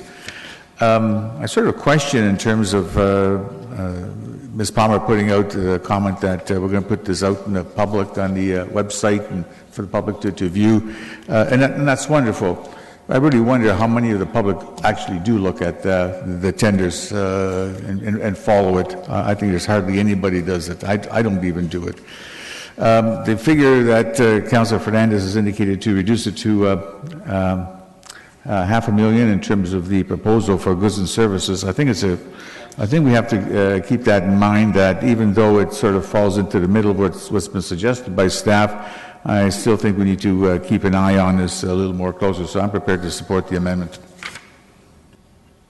Thank you. Councillor Ioannidis. Thank you, Chair Davey. Again, I just want to stress that I think this is a really good review that's been done by staff. I think it's got all the principles and guidelines that I think everyone here believes in for us to move forward and be fair. And again, I remember Councillor Singh mentioning, I think there's been a handful or two. I agree. I think there's maybe been two that someone's ever complained about our procurement process in the 7 to 8, almost 8 years here. And I think too, with the rising costs and everything else, and when this was last done, I think these are really reasonable numbers. Again, I won't be supporting the amendment, because I think we have that opportunity to see whether or not, if this doesn't go the way we see it, we can come back as an amendment later on and to change this. So I think we can just look at this and see where this goes. But I also do want to caution that, again, just for the public record, that because we're the municipality, we always will see an additional boost when it comes to our procurement process, just because we do follow many good principles, but because companies out there want to take advantage of our taxpayers' dollars, and we're doing our best. And I think that should be always noted whenever we do go for procurement, that there's always that extra boost. Thank you. Councillor Fernandez. Thanks.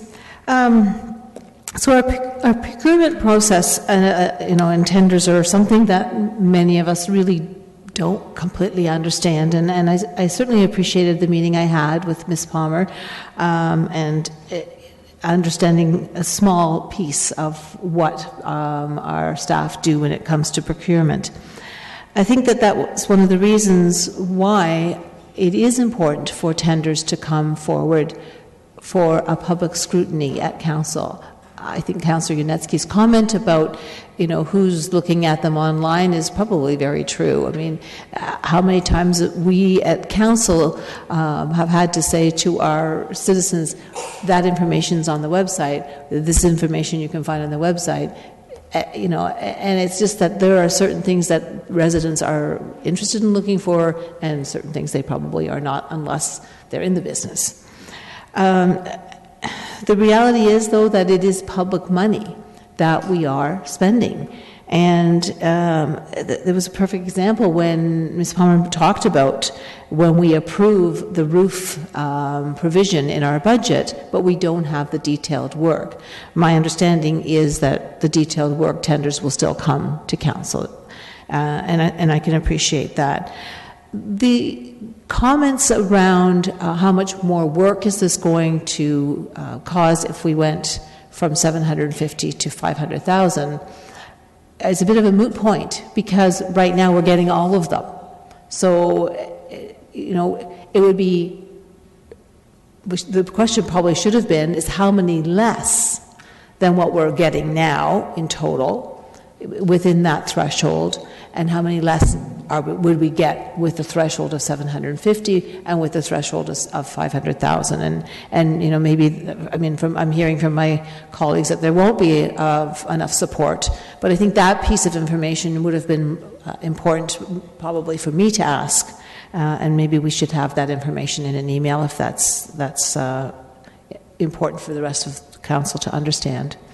I recognize the need for efficiency. I mean, we all want to become more efficient. That's why we multitask by having our mobile devices with us so that we can answer emails quickly, so that we can respond to citizens.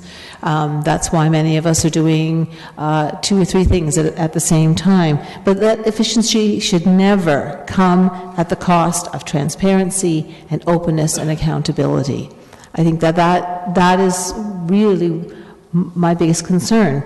I'm pleased to hear from Ms. Palmer that we have not had numerous occurrences of unethical or illegal bidding practice. That certainly gives me a sense of relief. But let's face it, there's always opportunity, and when there's opportunity, there's always the possibility. So I think that the rules and the policies we've put in place will avoid all of that, but I really, I don't think $500,000 is such a bad benchmark to set at this point in time, because we've gone from a much lower level to $750,000. I think in the future, whether it's in the rest of this term of council, a strat session on procurement might be really interesting for all of us to understand. Ms. Palmer indicated that there are numerous detailed reports and which can be time-consuming to her staff. I think some of us probably need to be sitting in that room to see how many times it goes from this person to that person, how many hands it has to go through. And I just think it would be a positive and welcome session for council, whether it happens in this term of council or happens in the next. Thank you for the detailed responses to the questions, and also for meeting with me and going through some of this to help me understand my concerns. I recognize that there may not be full support for my change, but I still would like to put that forward at this time. Thank you. I too wanted to thank you, Ms. Palmer, for the work on this. It was definitely an education and an informative process. I think if someone had have asked me not long ago what disruptive procurement was, I would have said, I think that's what happens at U.S. Walmarts on Black Friday. But through that process, I think, again, through that education, I think I'm certainly comfortable there's enough checks and balances here to make sure that anything that we would be concerned about would get caught. I'll be frank in that I was initially considering that the drop in the goods and services to $500,000, but I do think it's going to come at a bit more of a cost of efficiency than I'm comfortable with. So. And the other side of that as well is looking at these other comparing municipalities. We do have, especially with respect to City of Waterloo, we do have a much larger budget, and I think our absolute budget size could be a component of determining that figure. So, having said that, I will be more than happy to support the motion as put forward by Councillor Ioannidis, but I unfortunately will not be able to support the amendment, which we will take first. Councillor Fernandez? I just want to request a recorded vote, please. Recorded vote. Okay, so we're taking the amendment first on a recorded vote, and that is to reduce the goods and services portion from $750,000 to $500,000. Voting is open.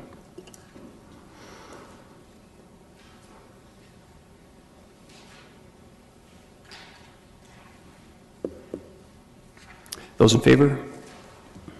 And opposed? The amendment fails. We will now vote on the main motion. There hasn't been a recorded vote for that, I don't believe. Okay, recorded vote on both then. So we're now voting on the main motion.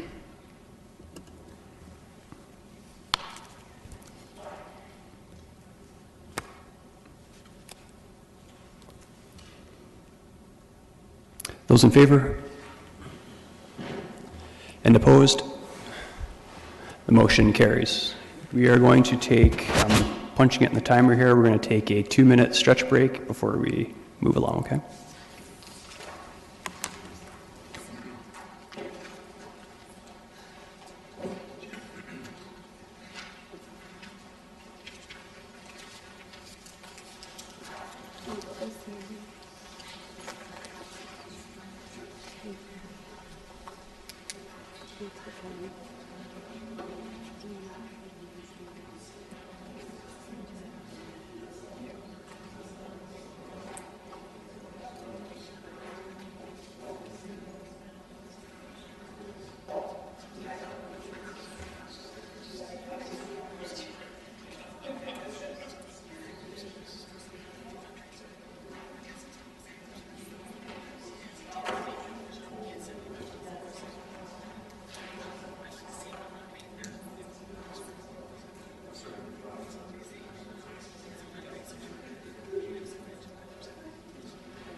Could everyone please take their seats?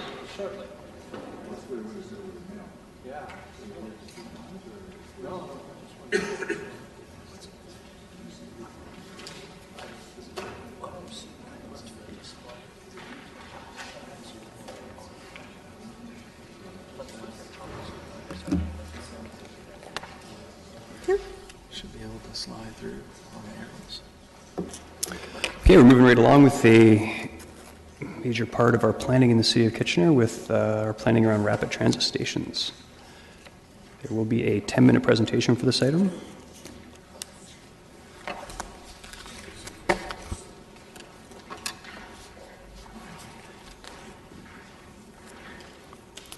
Good afternoon, Mr. Chair, members of council. My name is Melanie Hare. I'm a partner with Urban Strategies. We've been the lead consultant on the Parts Midtown Plan preparation and working very closely in collaboration with your staff through this process. It's my pleasure today to present to you a very high-level overview of the plan for your consideration.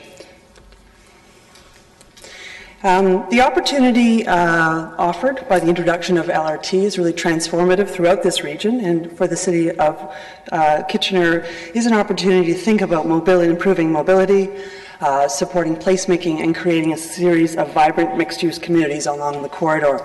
So we've had the pleasure over the last year and a half of working with city staff and the community on both the Midtown and the Rockway Parts Plan. Clearly, the parts process you've embarked upon since 2013 recognizes the importance of planning in conjunction to the infrastructure investment around transit to unlock the potential for reinvestment, for renewal, and for placemaking. So the Parts Midtown Plan before you is part of a sequence of planning efforts that are articulated in the chart here, which called Planning Around Rapid Transit Stations. So Central Plan has been before you and approved by you. Midtown and Rockway will come shortly. Midtown today is a very important part of the city. It is one of your living and working neighborhoods and communities right embedded in the core of the city. Total of residents today about 2,600. almost equal amount, actually more number of jobs today, and so this is really a live-work district and community in the city. Total area of 80 hectares, and showing currently a fairly robust transit ridership, and forecasting that forward, an area that will greatly take advantage of increased transit. The process to date has really, over the last 18 months, given 4 key opportunities for community to be engaged, provide us their input and feedback on the Midtown community area, but then through the drafting process and coming forward with key directions. So this has included 3 public information sessions, but in addition to that, the key stakeholder workshop and open house over the series of 2 days. You see the model shot here, which was a foam core model that we utilized during that workshop to be very kind of hands-on with folks, help understand kind of the 2-dimensional and 3-dimensional potential coming forward through the planning exercise. And we've heard a whole range of comments very well documented through the process and part of our reporting, which include everything from concerns and issues around what will happen with the established neighborhoods in this community. Areas like Belmont Village, how do we connect to that? King Street and the lack of amenities along King currently, despite its critical role, the Mount Hope Cemetery as an important amenity, Glasgow Street as being a very busy place today, carrying both trucks and vehicles, requiring improvements to encourage more pedestrians and transit use, as well as an acknowledgement around a lack of centrally located parks and open spaces in the station area. Opportunities were also abundant in people's thinking about the future of the community, thinking about moving from discrete surface parking lots to shared parking solutions and structured structures to accommodate that. The Iron Horse Trail running through here, how do we connect not only to the communities and the neighborhoods, but also to the hub? Thinking about open spaces that do exist, like the cemetery, and how those could be enhanced in relationship. This is an area with key major institutions as well, the Grand River Hospital, KCI, King Edward School, and how do those continue to play an important role going forward. The regeneration on 137 Glasgow Avenue, another example of reinvestment in the community and how that looks forward through this planning exercise. There was an interest in looking future thinking as well in terms of the future population, in terms of providing for families and older adults as we move forward. So that's just a very brief capture of many, really hundreds of comments we've received over the process that have helped us to evolve into a vision for the plan area. So this vision is before you, and I won't read it word for word, but there are keywords here. This continues to be a living and working urban neighborhood. A reurbanization along the King Street corridor, delivering a range of housing, services, and amenities to support the existing community, but also future residents and businesses that hope to be here. Major employment and institutional uses continuing to positively coexist within the community and benefit from transit access right along King Street, as well as some of the bus connections. Thinking about the new residents and the ability to be attracted by pedestrian and cycling oriented, it's a highly walkable scale of neighborhood right now, with some proximity to uptown Waterloo and downtown Kitchener, the midtown term. The opportunity for distinct retail along King Street and continuing live-work opportunities, really a place you could both live and work. I'd like to take you through some of the key directions and strategies. In the plan, there are 3 layers or components station area wide. These include built form and land use, mobility, and public realm. And for each of those, there are a set of key directions diagrams. And then with the city's modeling capability, we've been able also to bring forward some renderings and illustrations of what that means. The key directions around build form and land use speak to, very importantly, the conserving the character of established neighborhoods, transforming key sites like the King Union parking lot into one of reurbanization intensification, allowing existing institutions like the Grand River Hospital to intensify and grow its program and service over time, provide flexibility for compatible low-rise infill in some corridors, for example, along Park Street. Along King Street, thinking about both compatible mid-rise intensification, but also maintaining and supporting institutional uses. Thinking about the surface parking lots and deeper parcels as real opportunities to break those into finer grain parts of the community and intensify. Thinking about the function and role of Glasgow, which is a very interesting street, a neighborhood street on one side, a business employment street on the other, and how can that become more of a seam. Establishing a focus area around the LRT stop to making sure we're really leveraging and optimizing on the ability for people to get around on transit, but also the built form around that. The illustration that supports, here's one that supports key direction 2, transforming the King Union parking lot, which as we all know is a surface parking lot performing an important role to serving the Sun Life facility and an office building. However, there is an opportunity over time, at the time which the landowners choose to bring that forward, to plan for the future of that site. And this is an image of what that might look like, which includes some key directions around the deployment of mid-rise and taller building elements, direction around the night type of land uses as being mixed use, both residential employment and some retail. Thinking about the relationship of the buildings to the street face and how those might be sited and located. And then also identifying opportunities for new public spaces, publicly accessible spaces or public parkland that could come forward, not only to support the residents and the businesses in the area, but also to increase the placemaking and transit supportive nature of King Street.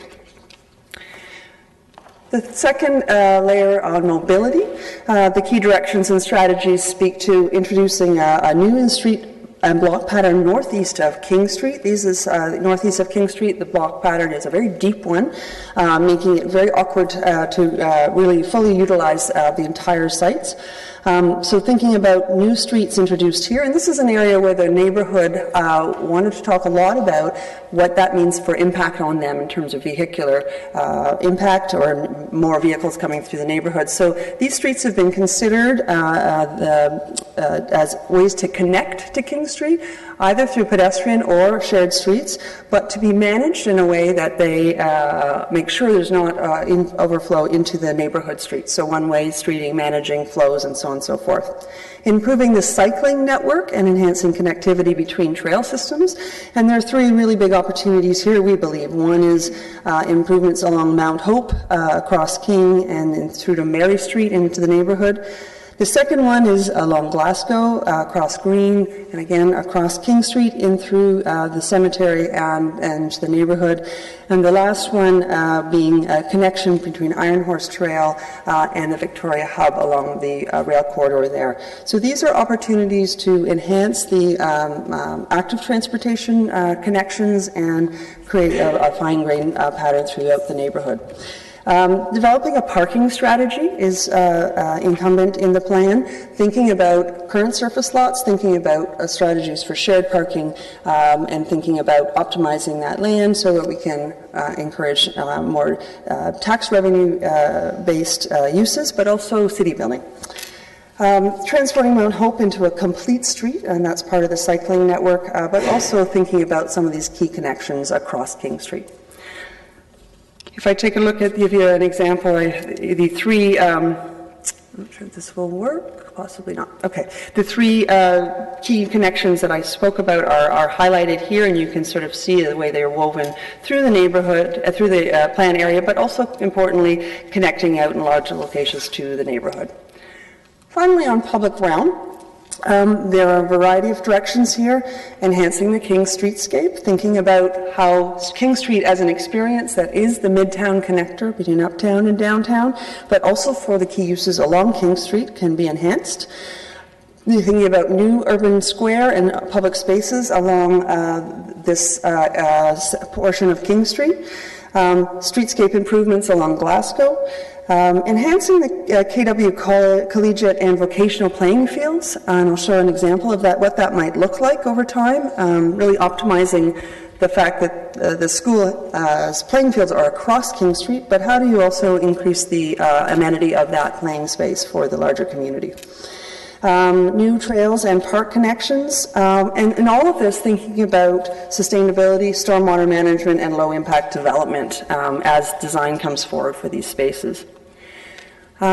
And the illustration here is for Key Direction 5, which is related to that KW Collegiate and Vocational Playing Fields. And you can sort of see this as an opportunity about really a bit of reconfiguration and optimizing an existing public space, making sure there's actually an entryway from King Street, not through a surface parking lot, but actually to a gateway to the playing fields, with safe crossings across King Street.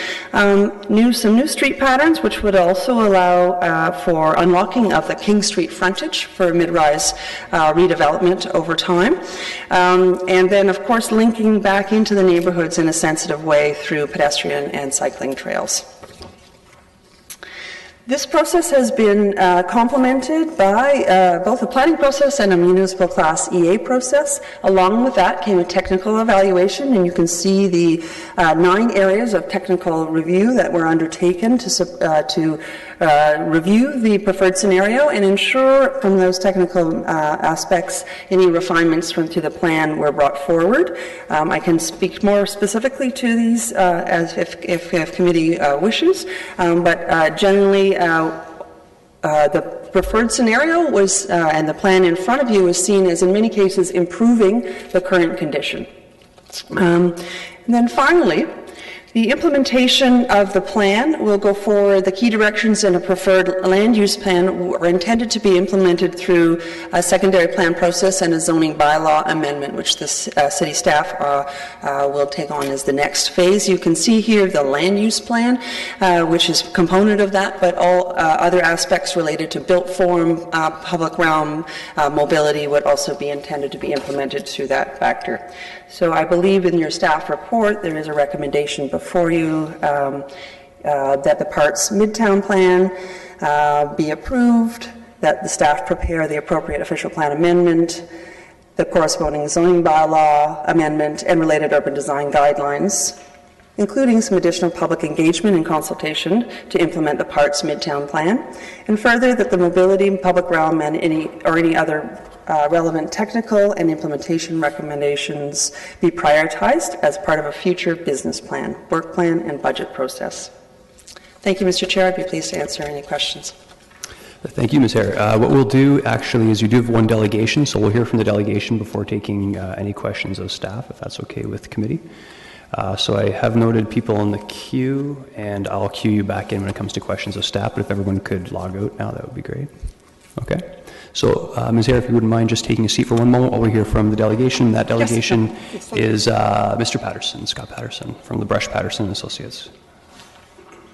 And you should have some documentation in front of you with respect to the issues to be discussed.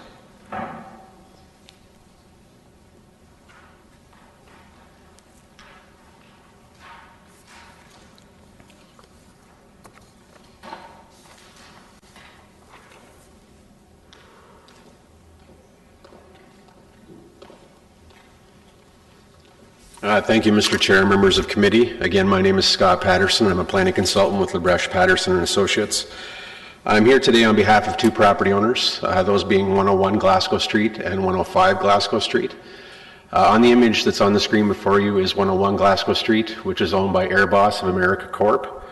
The site contains one of their 3 mixing facilities, the only one in Ontario and the largest one in North America. The site is 1 million square feet research and development facility, their warehouse, and the manufacturing of rubber compounds for distribution across North America. Airboss, through my association with them, have been participating in various Planning Act applications around them. We've been to Committee of Adjustment numerous times. We've been with your staff regarding a heritage designation on the property. So Airboss has been very active in what goes on around them. And I'd like to say that staff have been very proactive in working with us to make sure that Airboss can continue to operate in their current facility and continue to grow. We have participated in the Parts Midtown Plan and appreciate that staff are suggesting a land use designation on the property that will allow Airboss to continue. There are also policies in place that look to provide a level of protection to AirBoss that would limit the lands around them from being a sensitive land use that would restrict their operations. We greatly appreciate these policies and the recognition of this important industrial operator. That being said, AirBoss has concerns with the proposed roadway that is shown on the mapping that would bisect their property, and that is the yellow line going across the air photo. Regardless of whether this roadway is private or public, it will have impacts on the operation of the AirBoss facility. Given the nature of the contracts that AirBoss is involved in, their facility is very secured. It's fenced, it's cameraed. They do have military contracts, so the site is, there's certain portions of their site that is completely off limits. I've been there numerous times. I've had to check in through security. I'm not allowed in various parts of the facility at all. It's very secure, I'll say that at least. So the provision of a roadway that bisects the property and separates it into two operating facilities is not practical or reasonable on their part. You will notice on the top of the air photo that there is a building, an existing building that fronts onto Glasgow Street. That building currently contains their fire suppression systems and their pumping facilities that are necessary for the overall facility. So the creation of a roadway or any kind of public passageway through there would be detrimental to the facility and the cost that would be associated with trying to relocate that building and the services that are contained therein. There's also currently forklifts that go back and forth through that area, and one of their main truck deliveries comes in off Glasgow Street directly beside that building. So again, when this property originally was part of 105 and 137 Glasgow as well, there are services that connect between all of the properties, and there's a common facilities agreement that dictates how those properties operate.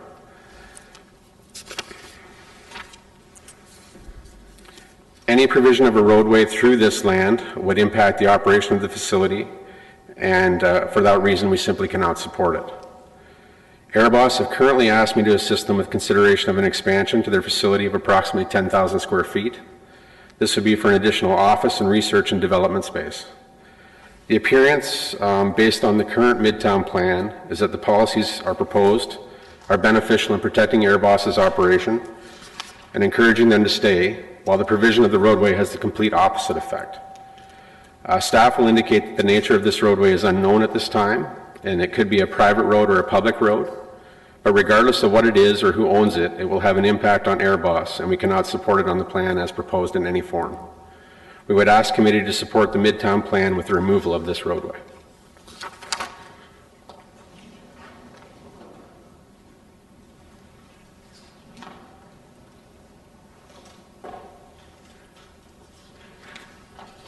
So secondly, I'm here on behalf of the owner of 105 Glasgow Street.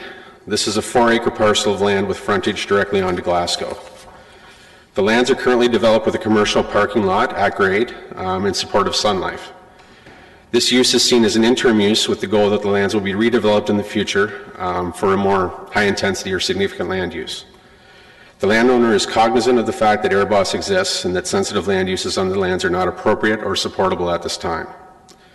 That being said, the proposed Midtown plan also extends a roadway through these lands that would connect it through 101 and 137 Glasgow Street. The roadway would further connect to York Street, as noted by the plan going out towards, or the road going out towards Glasgow. Currently that driveway into the site does not directly align with York, so if that roadway was to be created and aligned, it would further push it on to the 105 Glasgow Street lands. The property would then be bisected by a roadway directly through the property, and there would be a loss of land for the creation of the new roadway going to Glasgow. Further, the plan illustrates the provision of a park on the subject property. To be frank, the landowner did not acquire these lands with the long-term goal for redevelopment, only to have them impacted and essentially sterilized by the conveyance of lands for roads and parks to the City of Kitchener. And again, it makes no difference whether the roadway is private or public. The effective land loss is detrimental to the potential for this 4-acre site to ever be redeveloped. If for some reason AirBoss was to cease operations and that site be redeveloped, the 105 Glasgow site would be a prime location for a mid to high-rise residential project with underground parking. This roadway across through the site would not allow that to occur. The indication of a future road and future park do not facilitate development of this land.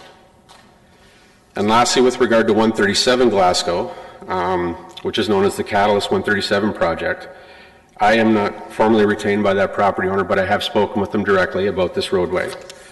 As I'm sure you're aware, that land is under considerable redevelopment right now. And in essence, I don't believe that property owner is concerned about this roadway because it's likely to never happen on their property. In order for it to occur, they'd have to remove a portion of the building. They have long-term leases in place. They've just went through site plan approval. That site's not going to be redeveloped to allow for this roadway to happen or for a park to be developed. So with regard to that site, I think they're satisfied, but with regard to 105 and 101 Glasgow, we just simply cannot support the provision of a roadway through these lands.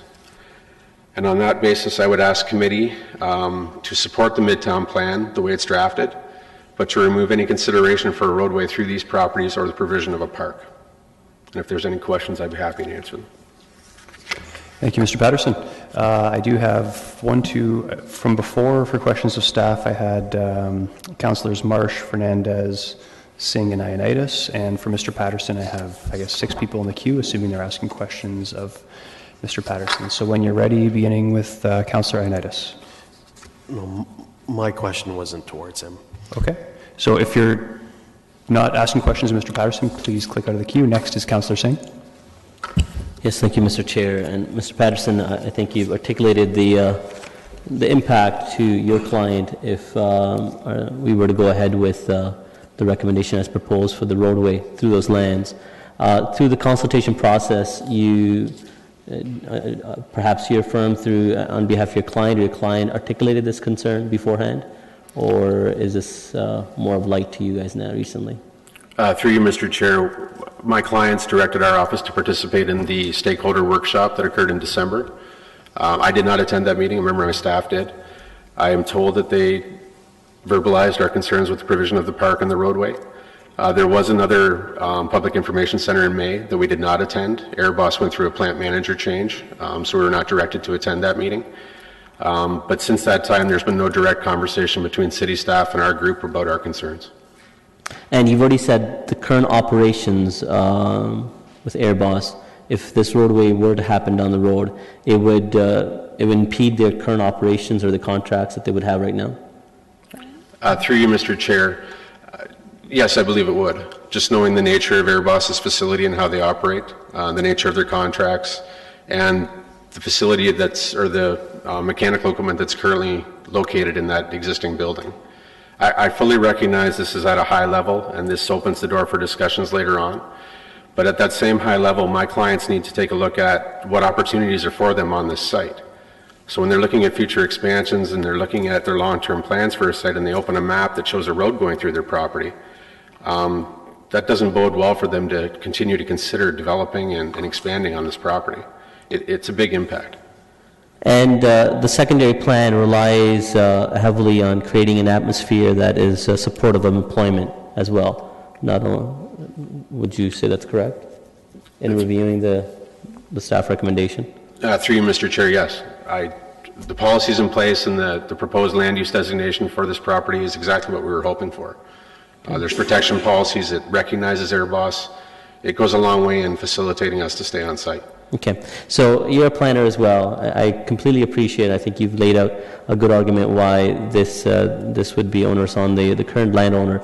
As a more of a high view, how do you think this could be cordoned differently? Do you think this connection or roadway is essential in animating that area, or you're saying if it were eliminated, does it need to be connected elsewhere? You think? What's your view of this? Again, through you, Mr. Chair, that's a great question. I hate coming before a committee or council objecting to something without a solution or a reasonable proposal to give back to you. Unfortunately, in this situation, I don't have one, to be quite honest. Yeah, that would be more a question of our staff. Yep, no, that's fair. There was an opportunity of them acting as on behalf of their client to give your view on what the alternative would be, because again, if not there, where else or what other, and taking your point of view on that as we ask the question of staff. But I appreciate you don't have that on hand, and you've answered my question. I will have a similar question of staff in seeing what the alternatives could be to address this and the concerns laid out by the delegation. Certainly. There are still 4 in the queue, and we have at least 4 that want to ask questions afterwards. We're running a little behind, so I would ask if members of committee could try and be as succinct as possible. I would appreciate it. Councillor Fernandez. Thank you, Scott. Thanks for coming in and pointing this out to us. So my understanding is that the white block that we see on this is the suppression area for AirBoss, right? It's where they have their equipment, and that's an actual building. Oh, I apologize. Okay, then I'm misunderstanding. Thanks. So this white area here that we see, is that the rooftop of a building, or is that a parking lot? Through you, Mr. Chair, the white building on the left side of the screen is part of Catalyst 137. Okay. That's an existing building. Okay, thank you. When your clients took a look at this map, and I think Councillor Singh said something about the current and future designation for this area was employment lands. This must have been a little bit concerning, greatly concerning to them, because it's really in contradiction to what they've been trying to do. Is that a reasonable statement to make? Through you, Mr. Chair, yes, the land use designations are what we were hoping for. I'll say that again. It's purely the institutes or the potential provision for this road and the park, to be quite honest, and just the impact of those. Okay. The client that you were speaking of that said that they may, which was Sun Life, I think, was that correct? Did you say Sun Life? Through you, Mr. Chair, Sun Life is currently the tenant of the parking lot on this property. Okay. They have a long-term lease on this land. Okay. If somebody was to, want to do a redevelopment that would be compatible with the employment lands, and maybe they could put some residential property on there, I would assume that they would want to put some green space within their complex anyways, whether it's a park designation on the corner or somewhere within their development. That would be good planning practice, wouldn't it? Again, through you, Mr. Chair, yes, I would agree. I see this site developing through a site plan application as opposed to a draft plan of subdivision. Mm-hmm. And through that site plan application, if it did go residential, naturally there is a requirement for amenity space and other things that we would be looking at. What we weren't anticipating is a public park of any kind or a land conveyance to the City of Kitchener. That's the concern, that once these things start to show on a map and that receive some type of an endorsement from a committee or council, then staff, naturally, start to make sure that these things get implemented, because that's what council has suggested they should do. So my concern is that this shows up on a plan, we come in with a development application in a few years and this map comes on the table and I'm being asked to provide some type of a roadway through the site. That's a discussion we maybe should have at that time and see if it actually works with the abutting properties. There is no guarantee if it's public, private, how it'll be implemented. I'd just like to see it taken off the plan altogether. Okay, and I think you make some very valid points, and I appreciate that you're coming in at this early juncture when it is important to make those changes to this map. Thanks very much. Councillor Uneski. Yeah, Mr. Patterson, thank you for your presentation. Property 101, Glasgow, the Airbox property, the access to your client's lands are off of Glasgow Street, and is that the only access do you have, or is there any access off of Elm and off of Strange? Through you, Mr. Chair, the Airboss property has accesses at multiple locations. Due to the historic nature of this building, it has loading doors and ramps on different sides of the buildings, so to accommodate the various vehicles that go there, they come in different accesses. They currently have 2 accesses to Glasgow Street that I'm aware of. One private, one through a right-of-way. And yes, they do have access to Strange and Elm as well, although I don't believe those are used as much, and those are primarily for customer or employee parking and things to come in. Okay, appreciate that.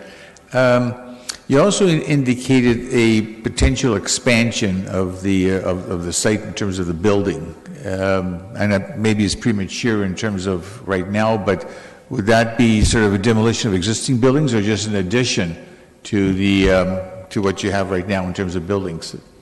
Through you, Mr. Chair, that is very preliminary at this time. What I've been asked to look at is the potential for 10,000 square feet, and it would be an addition to the existing building. No removals, potentially on the rooftop of an existing building to try and avoid any issues on site with trucks and traffic and things like that. I approached staff with that approximately a week ago, just to have a quick conversation about the process that we'd have to go through for that. And it's very high level at AirBoss right now, whether that will actually occur or not. But it is something they're looking at. Okay. How big is the Airbus property? You mentioned the other one at 105 is 4 acres. How much is this site? The AirBoss site is roughly 14 and a half acres. 14 and a half, okay. I see the issue of the extension of Elm Street westwardly, cutting your property right in two at the northerly part, becoming a serious concern. So that is also a major issue. Is there any access from this other property to the railway lines? Do they use that at all, or is that just through you, Mr. Chair, yes, the rail line currently spurs into the subject property, and I believe that Airbus does still actively use that rail spur. Okay. Okay, I got no further questions on that. Mayor Rabinovich? Thank you very much, and thanks for coming in today. I just want to follow up a little more on the concern around the road, and obviously, I think everybody wants to see the AirBoss operation continue to be there and be viable as long as possible. But at some point in the future, it's possible that the site may get redeveloped. Is there a mechanism, this may be a question for our staff as well, but from your perspective, is there a mechanism that would allow for sort of a notional road if the property at some point in the future, 10 years, 50 years, 100 years from now, I mean, that's probably a little long, but it was going to be redeveloped, that would actually show it there so that the owners at the time wouldn't need to come through a process at the city? Through you, Mr. Chair, that would not have to come through a process at the city? Right, and I'm saying is there something that would alleviate your concerns now, but still provide that as a potential in the future? Because I think that's what staff were trying to do, was so that in the future, whether it's your company, the company you represent, or another company, wouldn't have to go through a process that would delay things and so on. Through you, Mr. Chair, I may defer that one to staff, but I can't think of a process exactly. I know the nature of why this is in the report, and again, it is a high-level illustration of what could occur, and I'm all for pedestrian connections and mobility and getting people where they need to be. But I also have to wear my hat of representing my client to say that, how does this impact us? So as long as this is on a map, I can't support it, we can't support it, so to speak. And I'm not sure how we could put a policy in place or show it on the map that would give us a comfort level that it's not going to happen. I'm not sure. Okay, but is the only way it would happen or could happen is if at some point in the future your client sold the property and allowed it to happen. Is that not the case? Through you, Mr. Chair, and I'm not saying just in the city of Kitchener, but if I was to bring forward a development application in a municipality, and something like this was shown on a plan, a master plan, or in an OP or something, there's a very good chance that staff doing what they're supposed to do would take the necessary precautions to try and make sure that that area wasn't impeded. So for example, on 105 Glasgow Street, if I was to come in with an application that showed a building going directly through where that road was to be proposed, staff, I think, would work with me to try and say, well, Mr. Patterson, we're hoping to put a road through here at some point in the future. Can you rework your site plan, or can you do something? Okay, so your concern is that if redevelopment would actually see a similar footprint being developed in the future, that would prevent that potentially from happening. And it could, again, through you, Mr. Chair, it could start with any development application. As soon as I open the door by coming in for a development application, then these discussions start. It doesn't even have to be for that specific area. It could be anywhere on their site. Okay, I hear you. Thank you. Thank you. Councillor Singh? No, I have questions of staff. Questions? Okay. If you could queue back in then. No further questions, Mr. Patterson. Thank you. Thank you very much. Oh, sorry, hang on. Of Mr. Patterson, Councillor Yaneski? One more question from Councillor Yaneski. I forgot to ask a question earlier. I mean, you're representing clients at 101 and 105. Are you also representing Catalyst 137, or you just had some preliminary discussions? I didn't quite understand that. Through you, Mr. Chair, no, I do not represent Catalyst 137. I have participated in the process that Catalyst has gone through, and that I've represented 105 and 101 in discussions with Catalyst. And when this report became available, I contacted the owner of Catalyst to make sure, get their comments about the roadway. I do not represent them directly. Okay, thanks for that clarity. Thank you, Mr. Patterson. Okay, if everyone that has questions of staff could click in, please. And we'll go in order from before, beginning with Councillor Marsh. Thank you, Chair Davey. So I have a number of questions, but I'll start off by saying that at the appropriate time I'd like to move the recommendation. Very good. And also to commend the consultant and staff on an excellent and incredibly comprehensive report. This was such a delight to read through in detail, and to see that the process that I was a part of from the beginning was well represented, and that the preferred plan, as it is stated in the report now, seems to really take into account a lot of the feedback, if not all, but majority of feedback into consideration. First of all, I'm wondering if we have, in the case of the delegate, if staff could comment, please, do we not have an unfortunate set of sort of miscommunications here, whereas staff and the consultant were so open to any comments and questions? I'm wondering if the delegate or the companies that he represents would have asked about the implications of the plan. I wonder if their minds would have been more set at ease, because every site plan, can please comment on the nature of the roadway on the plan and the park? Is this going to be set in stone in those locations, or will it be more theoretical? And,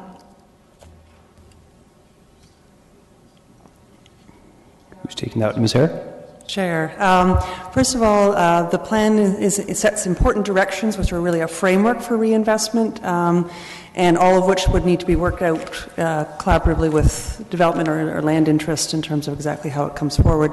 This is very typical. I can speak to many municipalities we work in, and these are exactly the kind of plans that are intentionally setting out city and council's direction around what objectives in terms of greater connectivity, without having to say this is exactly the location of a road. This is really saying this is a very large site. There's some words in the document which speak to comprehensive master planning for larger sites, and there are at least 3 in this station area, and this is one of them. So it's very appropriate, in my opinion, and I've seen other councils and staff utilize this kind of direction, not to lock in stone an exact alignment, but an intention. We think it's important for a couple of reasons from the consultant team's perspective. It establishes greater connectivity. This is a very large site south of Glasgow. Mm-hmm. We think it unlocks potential for a block of development along Glasgow, which could be on the south side of Glasgow, which could be commercial. The plan suggests the land use is commercial, and complementing then the innovation employment behind that. Okay. So the potential roadway that would be flagged as ideal in a future plan, should these properties be proposed to be redeveloped down the road, would they for sure be public roads, or potentially just private roads that would allow for a proper transportation plan for a major, high density development? Sloan? Through the chair, the intent all along is that any of these new connections could be either private roads, could be a public street, could even be a main driveway aisle that's in the site. You see that quite often with a lot of large redevelopment parcels, and we've seen that in the past. The idea is this is a long-term ideal plan whether it's 15, 20, 50 years from now, to at least look at and have the dialogue at the time of the development application. The development application is when we would lock in, does it make sense to be public or private at that time? And or maybe there is another way to organize the site that you can still achieve connectivity, but maybe not in the exact same way as this. Okay, and for any major development, is there not a parkland dedication requirement anyway that potentially this, the green park indicated in the map would just serve that purpose? Through the chair, through any new development that would be in this area, there would be a parkland dedication requirement. It's a matter of whether it's cash in lieu or whether it's actual land. And I think a real key point about this is that as we intensify, especially in these LRT areas, density can work, but only if we have a great public realm. And what we'll find in this area, and when we get to the next parks plan, there already is a bit of a shortage of park space and public realm. And so if you're going to have more people living or even working in that area, it can work well if there's a great public realm. And so there is going to be a need for some figuring this out. How are we going to deal with some kind of parkland dedication? And I mean, it's not going to be large ball fields and soccer fields. It might be urban squares in a different form of an urban space. But we're going to need something in this larger block. And that's something that's probably going to take a long time to happen. Okay, so just, I have more questions, so I'll queue back in. Please do, thank you. Next, we have Councillor Fernandez. Oh, thanks. I do have lots of little pink stickies here, so hopefully I'll get through some of my questions.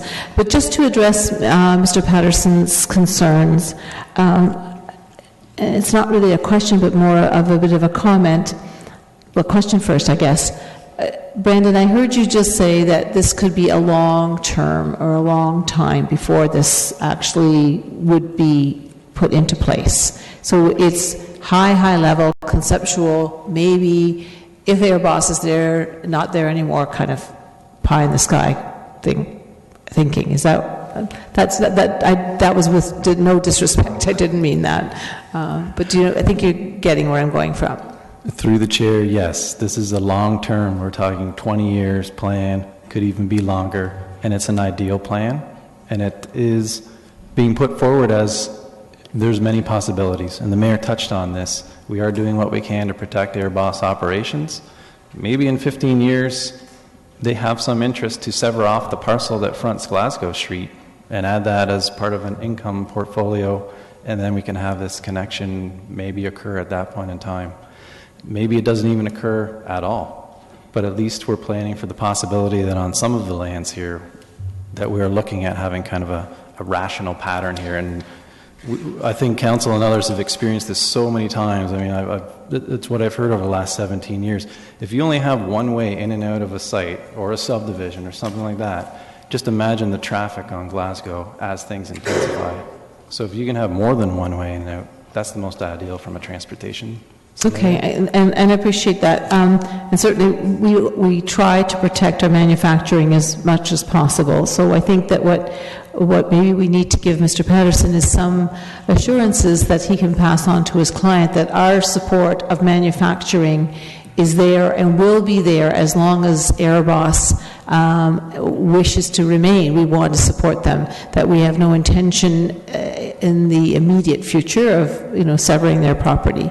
And I don't know how we can put that language in there, but I think that that's very important. I think those assurances are really critical to supporting our manufacturing industry. That was a comment.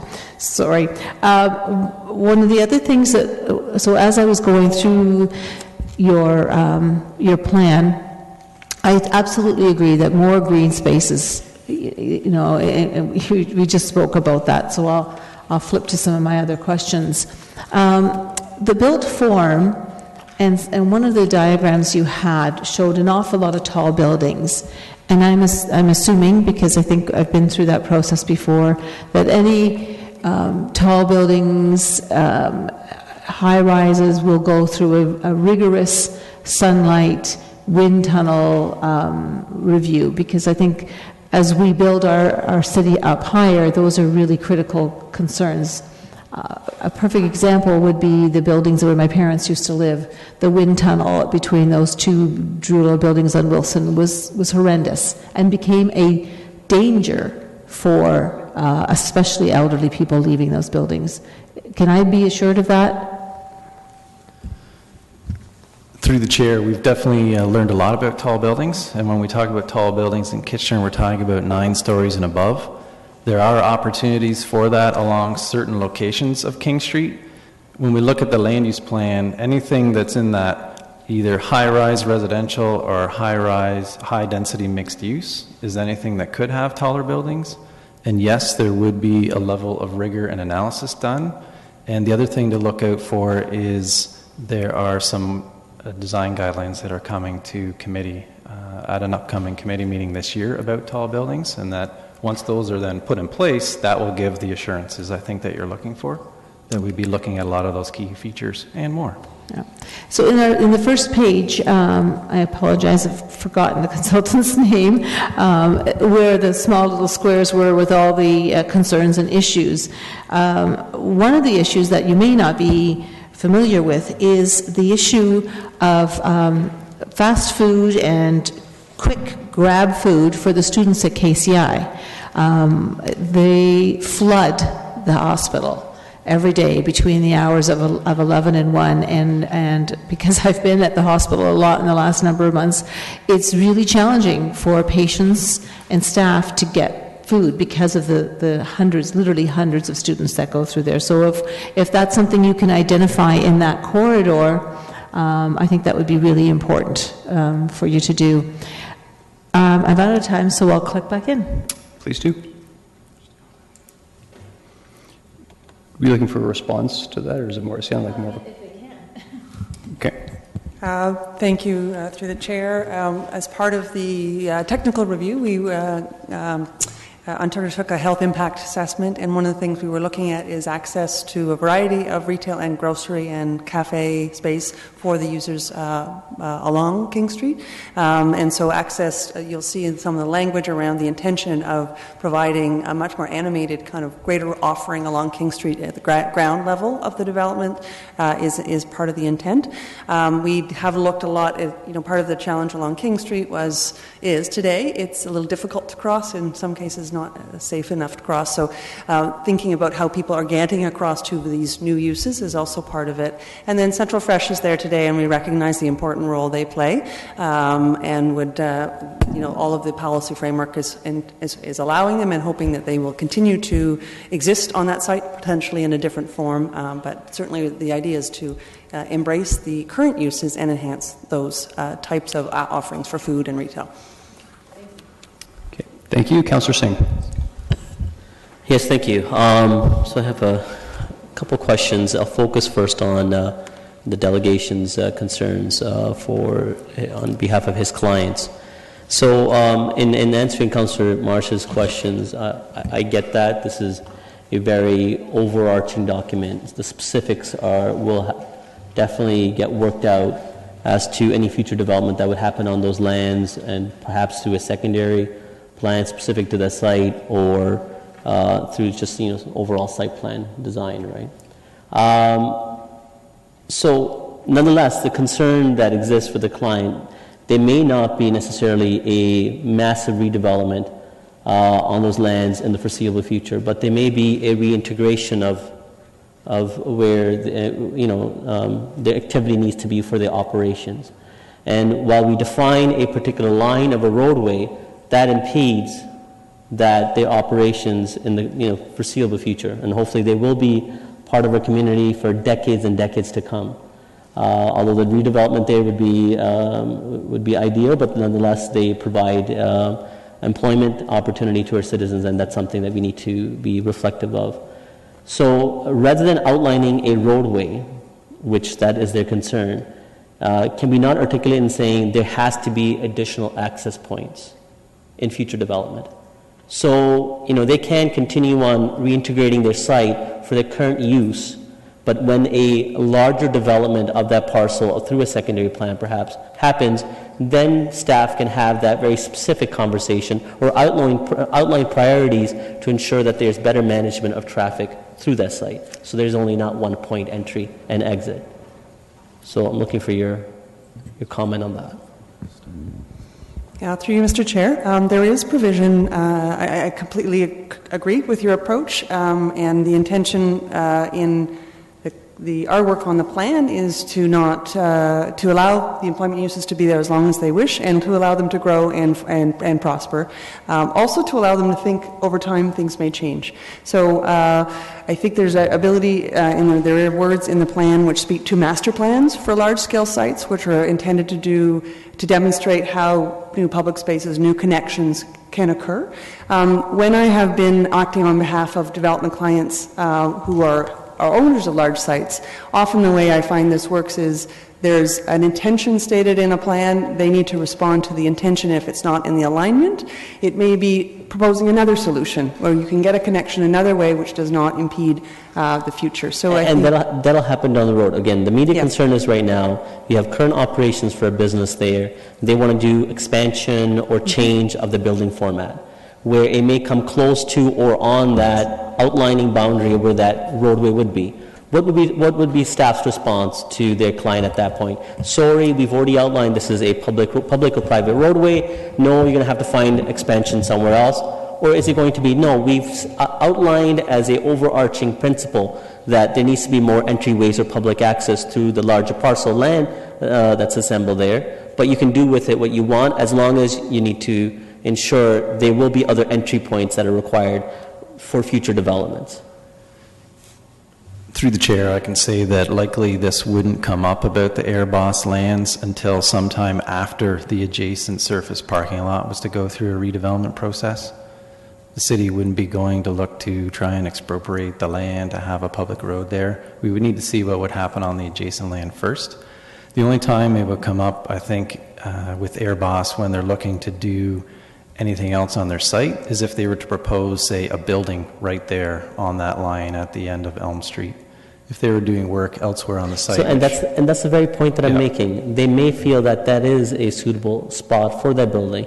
Their concern is we are laying out the format of a roadway along that connection. So is there flexibility? That's my question, that's what I'm asking. Is there flexibility for entry points or a public roadway through future development, or will it be prescribed based on the official plan the way the report outlines? Through the chair, yes, there is flexibility. The intent is this is a master plan, so it's to start the dialogue at that time. And then like we have done with so many sites in the past and so many into the future with redevelopment sites, you do planning and design, master plan of that site, and the principle of connectivity is then talked about and figured out the best solution amongst both parties. Okay, well, that's good to hear.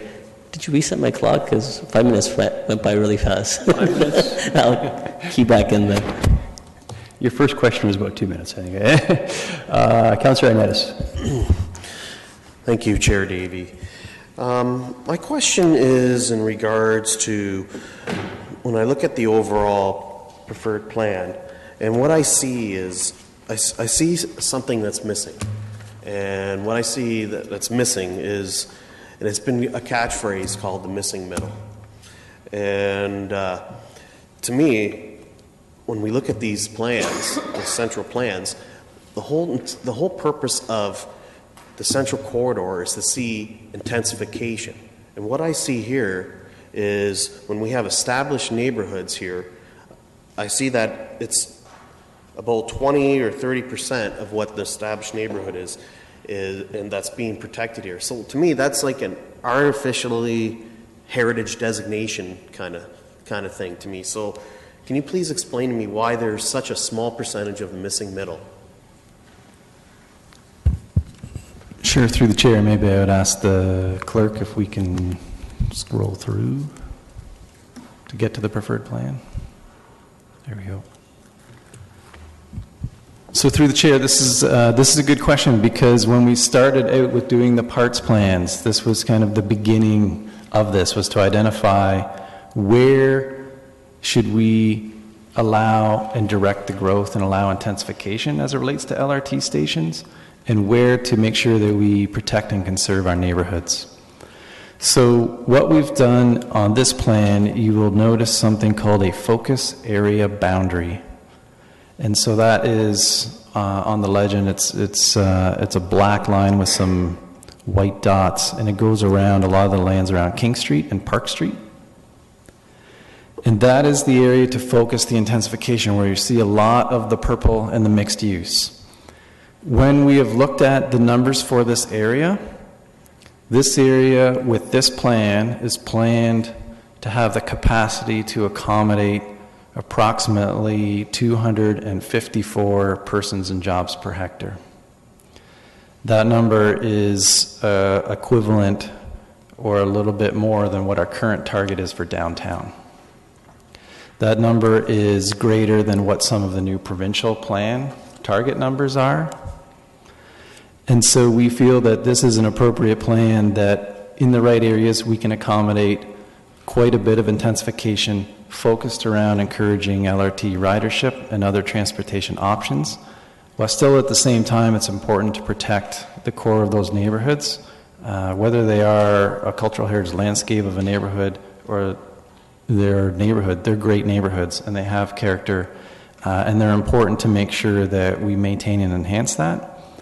Having said that, some of those areas could experience some pressures, and I think those are the areas that we need to identify on this map. So where it says established low-rise residential, those are the areas we would then be looking to implement a lot of the recommendations that came from the Rien study that you would remember, and other things that are happening through our zoning projects, so that if and when there is perhaps a new house that's proposed, it's done respecting the character of that street and that neighborhood.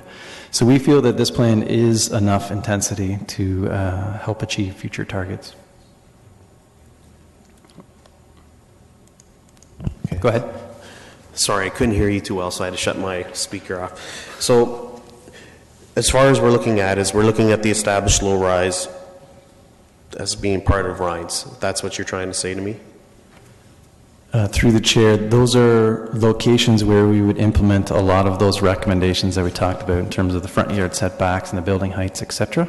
But the larger scale development would be closer to King. Okay. Because the reason why this is a big concern for me, because what I see here is zero affordability here when it comes to the future. Like, I don't see anyone that's going to have the capacity to own a property that's outside of being a high-rise. Okay, we're still in questions, so you're welcome to comment. Okay. Thank you for that.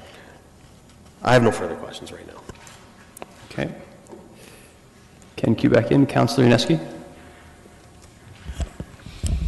Yeah, thank you very much. Very good report, a very, very colorful report. Probably cost a few bucks to produce. Remember back in the 60s when we did one of these reports for the downtown area, it was a few bucks to do that, but it's very, very, very colorful. Just on that basis, I noted in the report, it says that this is in your Appendix A on the website. So, I mean, the staff report is included as part of the package, but if somebody wanted to look at this, they could find it? Through the chair, we do have parts websites. Yes, the document is on there. There's different resolutions, so if someone wants a higher resolution to see the images even better, we could provide it, but we've done what we can on the website. The document is there, yes. Because there was a delegation here earlier. He didn't speak. I went to speak to him before we started on this topic, and he came in regards to this, and he said he couldn't find anything on the website, and was asking me whether he can get a copy of this, etc. So I don't know how many copies you produced of this, and whether it's available to the public. I don't know what your objectives are. Through the chair, and for the public record, I would encourage anyone that they're on Kitchener's website in the search engine, just type in PARTS, P-A-R-T-S, and that will take you to the main page, and then there's a page for each of the locations. Central, Midtown, Rockaway. We did not produce a large number of hard copies now because we wanted to wait for committee and council to consider it in case there are any amendments or changes to it before we produce it. But like you mentioned, it is a large document with a lot of colorful images, so we don't want to produce too many. We'd like to be as digital as we can. Okay. Well, I'll touch base with the delegation. He's gone already now, so he's one of my constituents, so he was asking me about it. He lives right by the border there, so that's why he was here in terms of concern. And speaking right by the border there, I look at the map you got on the screen, which is similar to this boundary, and yet I look at the boundary of pages 16, 17, and 19, and they're different. In terms of the northwest corner, here on the screen, you've got the westerly boundary being the Iron Horse Trail right from the from the railway tracks all the way up to the City of Waterloo border. Yet when you look on pages 16 and 17, you've got an indentation following a street and then bumping into the corner of Glasgow and Union, which is within the Belmont Village. So I'm just wondering, are we using two different boundaries to describe this area? Help me out on this. Sure. Through the chair, the maps and boundaries that are shown earlier in the plan were part of the process, earlier in the process. So those were scenarios of possible boundaries and possible land uses that were explored in the first and second public meetings. And what's before you today at the end of the plan and on the screen right now is the preferred one, which does not include that triangle of area that you referenced. And one of the main reasons why is it aligns better with our existing secondary plan. So the next step is we are going to amend the secondary plan and the zoning. This plan will align perfectly with the existing KW Hospital secondary plan, which doesn't include that triangle of area. Okay, so this is the preferred boundary limits that you can. Okay, I sort of gathered that, but I wasn't sure where you were going on that. The corner of King and Union is the corner of across from Sun Life. They have that huge parking lot. And you also have a parking lot in where Mr. Patterson was saying 105 that they use for staff and on Glasgow Street. And they also have a parking lot there on Agnes and Park that they use as well. And they have a lot of employees that work there. Yet when I look at your plan here, you have an objective of having those lands developed with buildings. That's the long-range objective. And if that's the case, those particular buildings will require parking to meet zoning regulations when they come forward. But now you're eliminating hundreds and hundreds of parking spaces, yet you'll need more parking spaces when those buildings are coming forward. I'm just wondering, as part of the old OPA and zone change process, whether parking of one space for so much square feet or square meters will come down to zero, or what's going to happen, because people will still want to drive to work, and I know the objective is use the LRT, but everybody's not going to use it, and maybe some of those employees in the Sun Life will say, or Sun Life themselves will say, we need parking. Help me out on that. Through the chair, thank you for your question. It's a very good one. In testing those sites, and there's at least 3, if not 4, surface parking lots, we're importantly serving some of the key employers in the area, including the hospital. We've looked at the site, so let's take King and Union, and assume that a certain percentage of the parking provided underneath, this all assumes underground parking, yes, or structured parking, would need to serve the new development, but also would need to be providing ongoing parking needs for off-site. So there are provisions and strategies in the plan which speak to shared parking off-site and so on and so forth, but it is moving to an urban format of parking which is structured. This is a model you see happening in many cities whereby there is parking for the uses on the site, but there may also be commercial parking as well, a layer or a level 2, which are then provided for other purposes. And just to supplement that with a few things, number 1 is on the recommended mobility map that I have displayed here. It's part of what Melanie is saying as part of key direction number 4, develop a parking strategy. So we do need to work with some of these landowners about having more consolidated parking, most likely in structure. But yes, you will also see in the future when we come forward with zoning that there will be reduced parking requirements for areas that are directly close to LRT stations.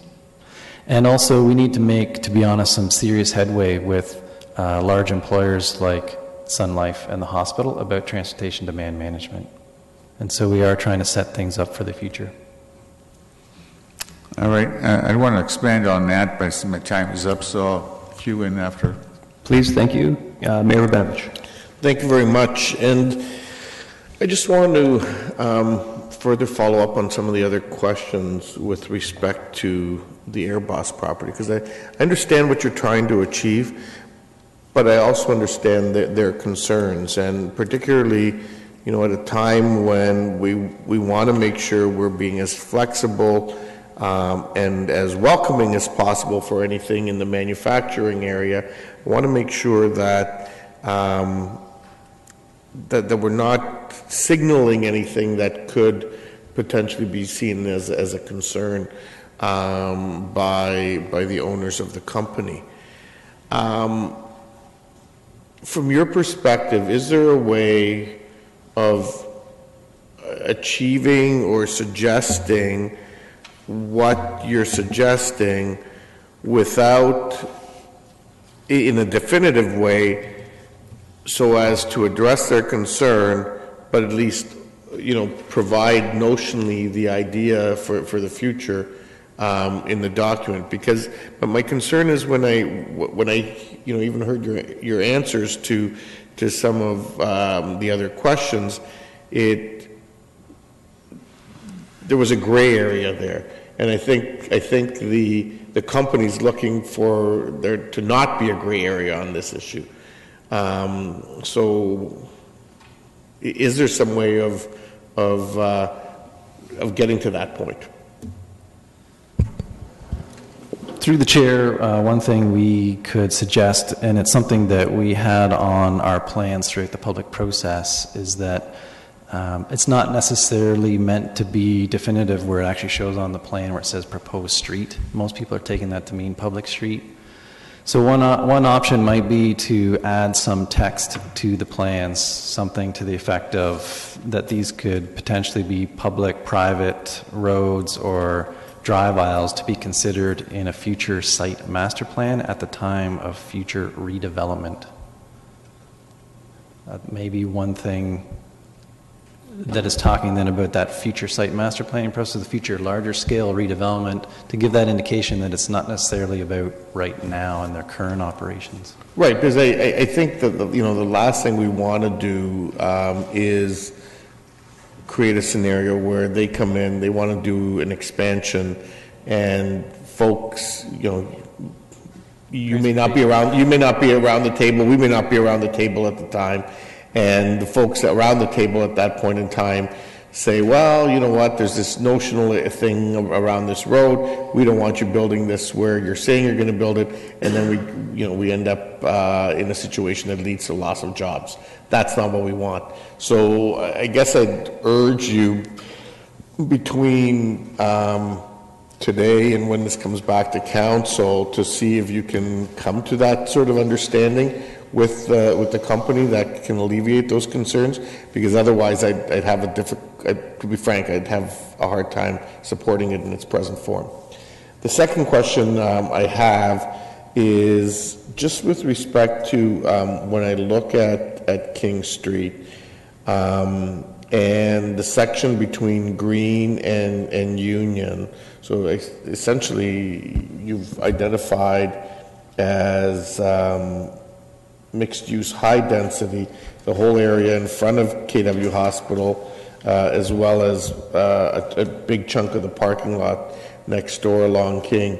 And one of the things I'm cognizant of, and while I am supportive of high density and high floors in certain locations, I'm cognizant that if too much of it is in the same area, we're going to create this tunnel feel for people on what are still rather narrow streets. And I think that hit me even more after I've been in, after I was in Europe last month and see, even a lot of the new development being at what's more of a people-friendly height. 6 stories, maybe 7, 8 at most, not a lot of 30 or 40 or 50 stories. And while some of that is good and important and creates an urban vibe, it's finding the right places and the right amount. So I'm just concerned that there seems to be a little bit too much in that stretch. Thank you, Mr. Mayor, and through the chair. I'd like to, I think the comments are very valid and important. An understanding of the intention along King Street, we've got the map up there on the land use, is that a good proportion of that is mid-rise, so up to 8 stories. The 2 blocks I think you're pointing to on the north side of King, which are showing the deeper blue or purple, are identified as a high-rise. I think in the plan, there are some words around what that looks like, the stepping back of buildings to King Street to allow for enough generosity and public and pedestrian boulevard there, and then the performance of those buildings. And Mr. Sloan has spoken to the guidelines coming forward. But we do think those blocks, given the dimension of them and the characteristic of them, are appropriate for high-density build form. So clearly not a tunnel all the way along, a corridor all the way along King Street, but in discrete points we think it's important. There's also the public space behind those sites. And so when we explored it, and this is part of what we did through the creation of alternatives, is where the right scale and form would be. These were identified as places very close to the station themselves, and because the dimension of the blocks and the surrounding public space with proper design measures would be appropriate sites for taller buildings and higher density. Thank you. Okay, we're going into the second round of questioning. I have 4 people in the queue, beginning with Councillor Marsh. Thank you. So I'm just curious about the institutional zoning for the current locations of the hospital and the 2 schools. Are we thinking that if those property owners down the road no longer wanted to keep those sites, that then the zoning would have to remain as an institution? Is that the idea? Through the chair, that is an important recognition that we are taking some direction to try and ensure that important community infrastructure pieces, such as these institutional uses, like the hospital and like schools, are part of a complete community.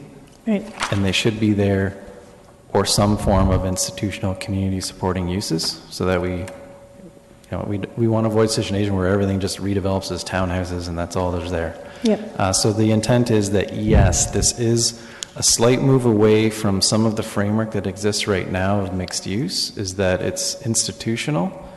What you'll note on the land use plan is that there are some black dots that are around many of those institutional sites. And so that's the hospital, King Edward School, and Sacred Heart area.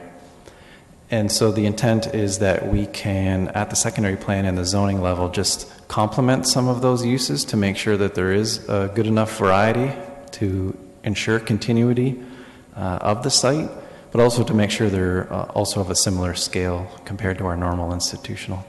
Okay, thanks.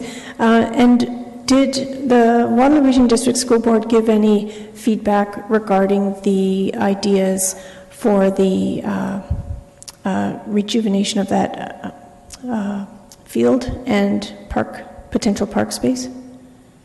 And what did they say?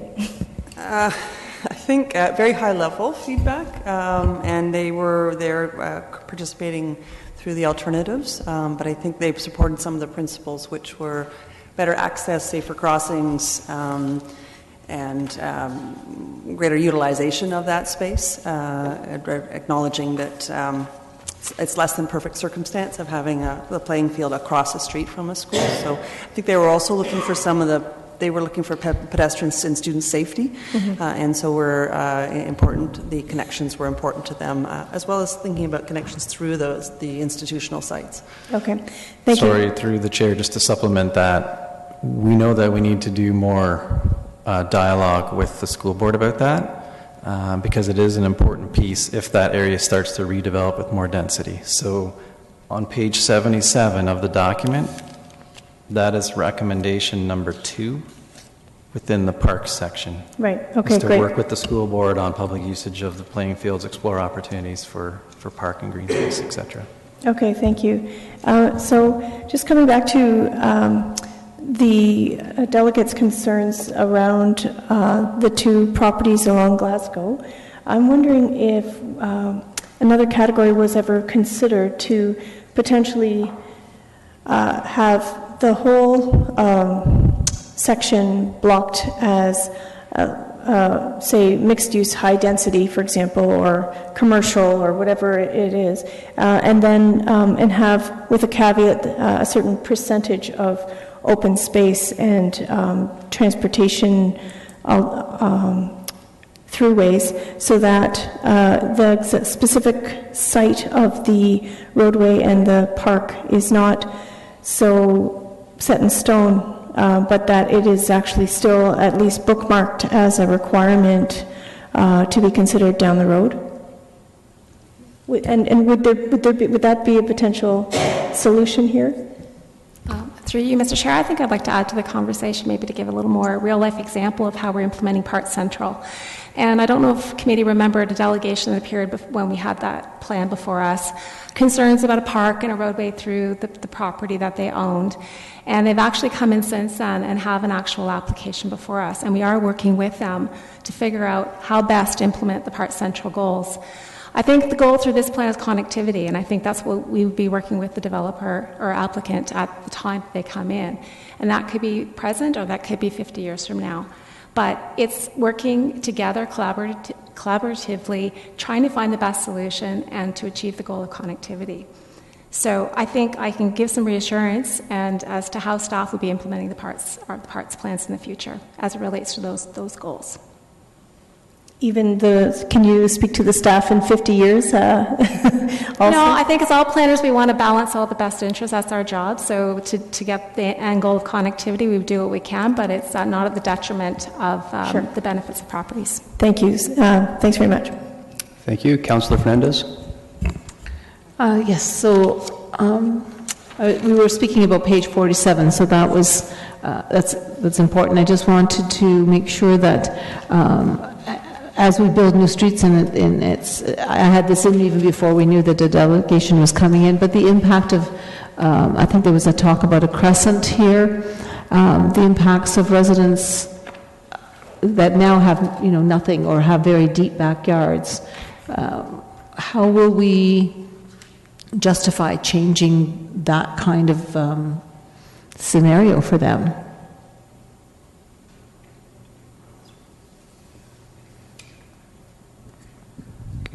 If I may just ask for clarification, are you speaking about the residents along Braun Street? I think that was the page that we talked about. There was, sorry, I may have the wrong page with regards to the, I think so. I may have the wrong page here in reference to my question, but I did read about crescent streets or additions of crescent streets. I know that page 47 actually focuses a lot on cycling and improved cycling lanes and connectivity there. Sure. If I may, through the chair, the notion of crescent streets are ones that allow for connectivity but not complete through flow of traffic. And so when we spoke to the residents on Braun, they liked the idea of connectivity, but they did not want additional vehicular traffic in front of them. And so we believe that the solution, which is for a one-way set of crescent streets, would allow for the ability to get in and out. They were also talking about the challenges they had through construction about not being able to get out, right? So they've lived both sides of it.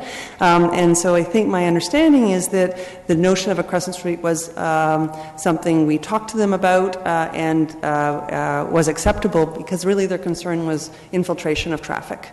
Right, okay. But the principal connectivity is something they were not opposed to. In fact, some of them appreciated it.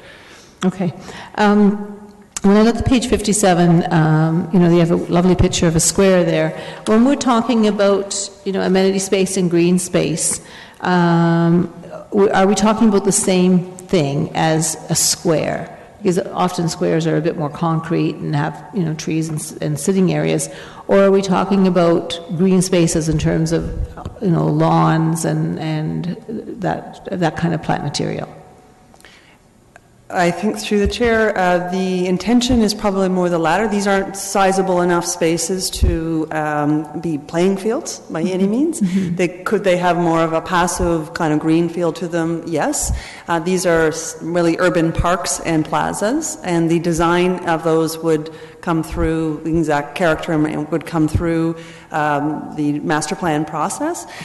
In some instances, these are not even public parks. These may be publicly accessible open spaces, but to a resident or a person traveling through them, you would not necessarily, the intention is you would not necessarily know it's public or not, but it's a bit of relief, it's some greenery, it's landscape, and it's placemaking, which we know from our public health work and the parkland work is a deficiency in this area. So we believe that should be part of every major development site in this area should be contributing to that parkland and public space provision. Okay, that's good to know. I mean, having just been in the Azores, and Lisbon, coming around a corner and seeing a little square and how well used those are, that's kind of the hope that I'm seeing in this area, because you're right, we don't have a lot of large area.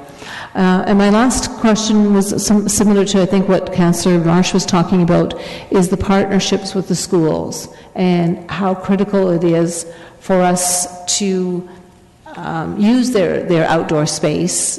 We're back to talking about outdoor space, but, at the end of the school day, hundreds of students leave and so do staff, but that area, that building and that land kind of remains very vacant. And so I'm glad to see that we have that written in here. I hope we can take it to a deeper level and actually build those partnerships. Otherwise, that's it for questions. Thank you. Councillor Singh? Yeah, thank you. And just again, speaking with the Airboss property and for the delegation, I appreciate the answer that you gave, but I think we still are, as a committee, a bit of an impasse with a number of committee members that have raised a concern in recognizing the issue that's presented by the delegation on behalf of their client. And I agree with Mayor Vivanovic. I think there needs to be a hard language articulating exactly that aspect of flexibility, that there isn't a prescribed roadway that is outlined by this report. It's just that as a larger development, not development, because again, there would be development ongoing in the nature of the business, but as a larger consolidated development, at that point, entryways or roadways, public roadways, would be a private, need to be addressed. So that language is necessary, and hopefully we'll see that as part of ratification. The other is, I'm hoping something that allows far more clarity, and I think it was said by staff that a master plan may be necessary for the size of the site as this. Why cannot we leave this entire argument for that alone, so that it will allow staff to specifically work with those landholders? And again, if you look at that parcel, that's almost close to 20, again, I'm approximating here, 20% of the land area of the entire Midtown. So it's large enough that I think there's more of a direct conversation of work that needs to be done with those landowners, with Catalyst, with 105, 101 Glasgow Street. So why can't that conversation be paused, still outlining again the staff recommendation of everywhere else, except for until the master plan is outlined for those lands? Can we not address it that way? And that way we can still try to stress the proper planning principles of connectivity, but it's ensuring it aligns how they want to utilize their properties for the foreseeable future. If I may, through the chair, that's certainly a solution that could be brought forward. I would advise, from my practice and perspective, is there can be principles stated that can be worked out through a master plan. It could all be through words. But I think on this site, you can sort of see through Elm and over to Eden, there's an opportunity to connect to the broader street fabric. How that is achieved through the site, there are probably a few ways. There aren't endless ways, and it gives council greater control to know that there could be, with words associated with greater certainty, that connection could be provided. And that's where the issue is. I agree with that. In the ideal world, if this was a very flexible parcel of land, that connectivity is probably the best, through Elm connecting to Glasgow. but that's not necessarily the case. We're hearing concerns from the landholder. So as long as we have the right connection points, they may not be ideal to what's shown out there, but we can require it at a later point. And that's what I'm saying, and that's what I'm hearing from other committee members as well. So my suggestion is we allow this conversation to take place, and it has to be a more fulsome conversation, but allow it through the master plan, rather than being too quick about this and causing concerns for the current usage of land. Through the chair, it would be good, I guess, to get towards what a possible solution is right now. To be honest, this is the broader master plan, and we've been doing it for 1.5 years, and the landowner and us have had 1.5 years to talk about this, and that specific topic hasn't been raised until now about this and what any solutions might be. So, and I don't want to be quick about this. I think we have time until we revisit this through ratification through council, and I think staff can put some mind to it, and it may place more ease of mind for council to see what language is surrounded, ensuring the concerns are mitigated. So that would be, I'm not saying I'm proposing this right now. There may be something I stress, or other members of council may stress during council if we're not satisfied with how it's articulated, but I look forward to seeing exactly what staff, how they can ease those concerns. Yeah, through the chair, just to finish that off, because as you mentioned, it has been raised a number of times. If I may, I could put out, I guess, 3 options right now, and if committee wishes to provide more formal direction, that would help. One is that we could craft some kind of wording that could be part of a resolution. That's a council resolution that's specific to the matter, not necessarily in the plan, but a resolution. Another option is that we could look to, I guess, a resolution that is about amending the plan, and maybe it does, as mentioned or suggested, it just shows like an asterisk or something of where the key connection points are without actually showing a road, and has some language about pursuing those considerations at the time of future site master planning for a larger redevelopment. The third option is to move forward as is, where this is just a high-level master plan, and it's intended to look at future large-scale redevelopment. If committee wants to provide direction on any of those 3, that would probably help us out, because we do want to conclude this if we can. And I think we'd be a little bit of a loss because we don't know what that wordage is, right? If that wordage can be, if you have something in mind, great, or if time needs to be given, that's okay too. I'm more inclined towards option 2 because it allows that clear flexibility and allowing staff to, focus on exactly what, the proper planning around these lands rather than rushing to this.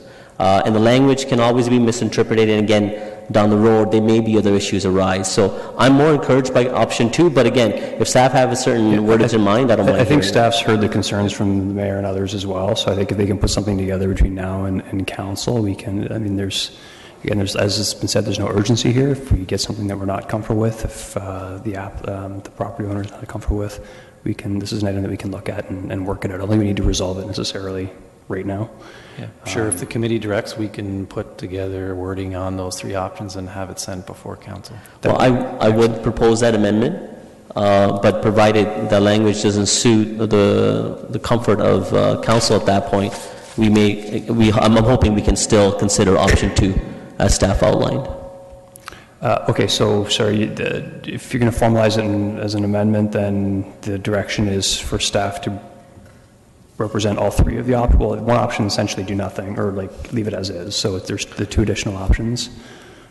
You want staff to come back? That would be my preference, that both those options or 3 options be articulated, and that during council, then we can take that, take a decision on one of those 3, based on obviously seeing exactly what staff have in mind on those 3 options. Well, one being just the way it is, more specifically than the 2. The first one being wordage, or 2 allowing just overall flexibility and focusing more towards a master plan. Okay, Mr. Sloan, when it comes to vote, if you don't mind, I might call on you to explain it one more time in case members of the committee aren't fully understanding, okay? Councillor Singh, you're finished then? Councillor Etherington, haven't heard from you yet. Through you, Mr. Chair. this is in my ward. I wanted to add to what Councillor Singh is saying, that no matter which way I look at it, it makes perfect sense to extend Elmer Street. So I would not want planners, and I agree we can reword these things, but I would not want planners to lose sight of either the road going through there and that provision for park. I think we can work with it, though, and we can hopefully find a way that would satisfy the employment potential on that site. But I would definitely not like to see that disappear in the process. Thank you. And finally, Councillor Yaneski. Well, just further continuing on my questions that I had from the last time I was up in regard to the parking and intensification and reduction of parking to maybe, I don't know, zero, if that was the objective, to make sure everybody uses transit. You mentioned that there's the objective of trying to use shared parking, and I'm just wondering how that would work if all the businesses in the area are trying to use the same parking spaces at the same time for their purposes, and it may be rather challenging. I know there's a church around the corner, maybe they can use parking on Sundays and not during the day, but as the delegation was here on another item earlier, they only got a dozen spaces, so that's not going to make any difference at all in the long run. I'm just wondering how that shared parking is going to work, and how would you implement that in the zoning bylaw? Through the chair, there's two items. One would be about shared parking in the zoning bylaw. Is something that we are moving forward in Crosby, in the new zoning bylaw, and also in mixed-use station areas. The way that it would work is when you have more than one land use on a site, you would look at the different land uses that you have, and then there's a calculation, and it allows you to get to a certain amount of parking, which is lesser than if you just added up the quantum of the 3 or 4 uses that are there. So you may remember it's similar to the plaza requirement that the zoning bylaws had for a long period of time when you've got 3 or more uses. Similar kind of approach, but just with a different calculation. It definitely works well in a situation where we have some of those uses here, where you do have institutional uses, hospital, church, where you have employment or other commercial uses that might be during the day and residential at night. There is a greater opportunity, especially when you have office during the day too, and you have residential at night. The second part of it is when we talk about shared parking, we're talking about formal parking structures that could be shared by multiple users on different sites. So there may be an opportunity, and the city does own a bit of land in this area, to have a parking structure that could serve some of the hospital, could serve some of Sun Life or others, or possibly even residential, and free up some of the land for other development. That is a little trickier to do, which is why there's a key direction and a strategy about that to figure that out into the future. So that shared parking, would that something be, in terms of a structure you're talking, be municipally owned and municipality directs how it's going to operate with the different businesses and institutions? Through the chair, that's one possibility. It's probably preferred to be more on the private side, but it is one possibility, especially when you start looking at some of these areas. Okay. The other question I have in regards to page 32 and a few other pages there that shows the hospital site and its complexity. And right at the corner of King and Green is a parking garage for the hospital that's there right now, 5 stories in height roughly. The hospital intends to have that removed and expand on that because the structure has got some issues structurally, and they need more parking as well. Yet when I look at the design here, it looks like you've got some huge, I don't know if it's an office tower or a hospital administrative facilities. I'm not sure where you're going in on that. Just thinking, since I sit on a hospital board, and we know sort of what we want to do, and then I see what you're going to have to do, and we've never discussed this, so I'm just wondering where you're coming from. Through the chair, the hospital representatives have been part of this process throughout as one of the key stakeholders, so they have been part of putting together the parts plan. There is an opportunity there to look at something other than just using that prime site and land for only a large above-ground parking structure. Maybe there is an opportunity in a future work that happens on this site or near this site to have structured parking that is at least partially below grade and frees up some land above grade for other uses that could be the hospital or other hospital complementary uses. And so we continue to dialogue with them into the future about any future plans they might have. What this plan before you shows council to move forward with it is we're including that section at the corner of Green and King that you mentioned of the parking structure as mixed use. So it allows the full range of possibilities of what could happen on that corner into the future instead of just saying it can only be a parking structure. Right. Okay. I see where you're coming from, and I know you've discussed discussions with staff, but we never discussed it from the board level at this point in time yet either. I still got more questions. Is there anybody else after me? Sorry, Councillor Yaneski, you've used your full allotment of 10 minutes. I'm sorry? You've used your full allotment of time? I used my full 10 minutes. You used your full 10 minutes. Does anybody want to give up theirs? As have a few. Okay, so that concludes all of the questions. I did allow a fair bit of leeway, I think, in terms of comments as well, so I hope we can keep that to a minimum. It has been moved by Councillor Marsh, and we'll have an amendment coming from Councillor Singh. Councillor Singh, would you mind bringing the amendment forward now, and you feel free to rely on Mr. Sloan as well in terms of the particulars? Yeah, again, as Mr. Sloan already outlined, the amendment gives direction to staff bringing the two options, as was mentioned by Mr. Sloan. Option one, I think, was language articulating that there will be flexibility, and option two, outlining more reliance on a overall flexibility and not dictating a particular roadway, but working through the master plan of that parcel to accomplish what staff's initial intent was. But those two options and wordage as part of the ratification. So we're not giving any one direction, it's just directing staff to have those options available as part of a ratification and picking which one would be suitable to council 2 weeks from now, I guess. Yeah, I think that was my recollection as well of the committee understand those options. And if I can make my comments as well, if that's okay. Yeah, please go ahead. Yeah, thank you, Mr. Chair. Unfortunately, I used up most of my time in dealing with... Oh, sorry, 1 second. The clerk has a question. Sorry, through the chair. I do have some concerns with the amendment on the floor and the fact that it's technically not germane. In the sense that you have the recommendation on the floor as Appendix A, it leads me to believe that the roadway as outlined in the drawing would then be approved. So the subsequent amendment would then not actually be germane. But we're not. The amendment doesn't dictate that the roadway be removed. It's just asking staff to provide alternative options along with the staff recommendation. Okay, Councillor Singh, yeah, sorry. So I think maybe an easy solution would be to defer the portion of the road. It would be the more preferred solution. If a deferral goes on the floor, the intent would still be the same, to provide options 1 or 2, or to approve the recommendation, and then the clause regarding the deferral could then just be removed. I appreciate that. Yeah, I'd be okay with that as long as staff have the direction to provide those two options. So the motion is deferral with that additional information as to why. That's fine. Okay, very good. And sorry, Councillor Singh, with your question or your comment, please. Yeah.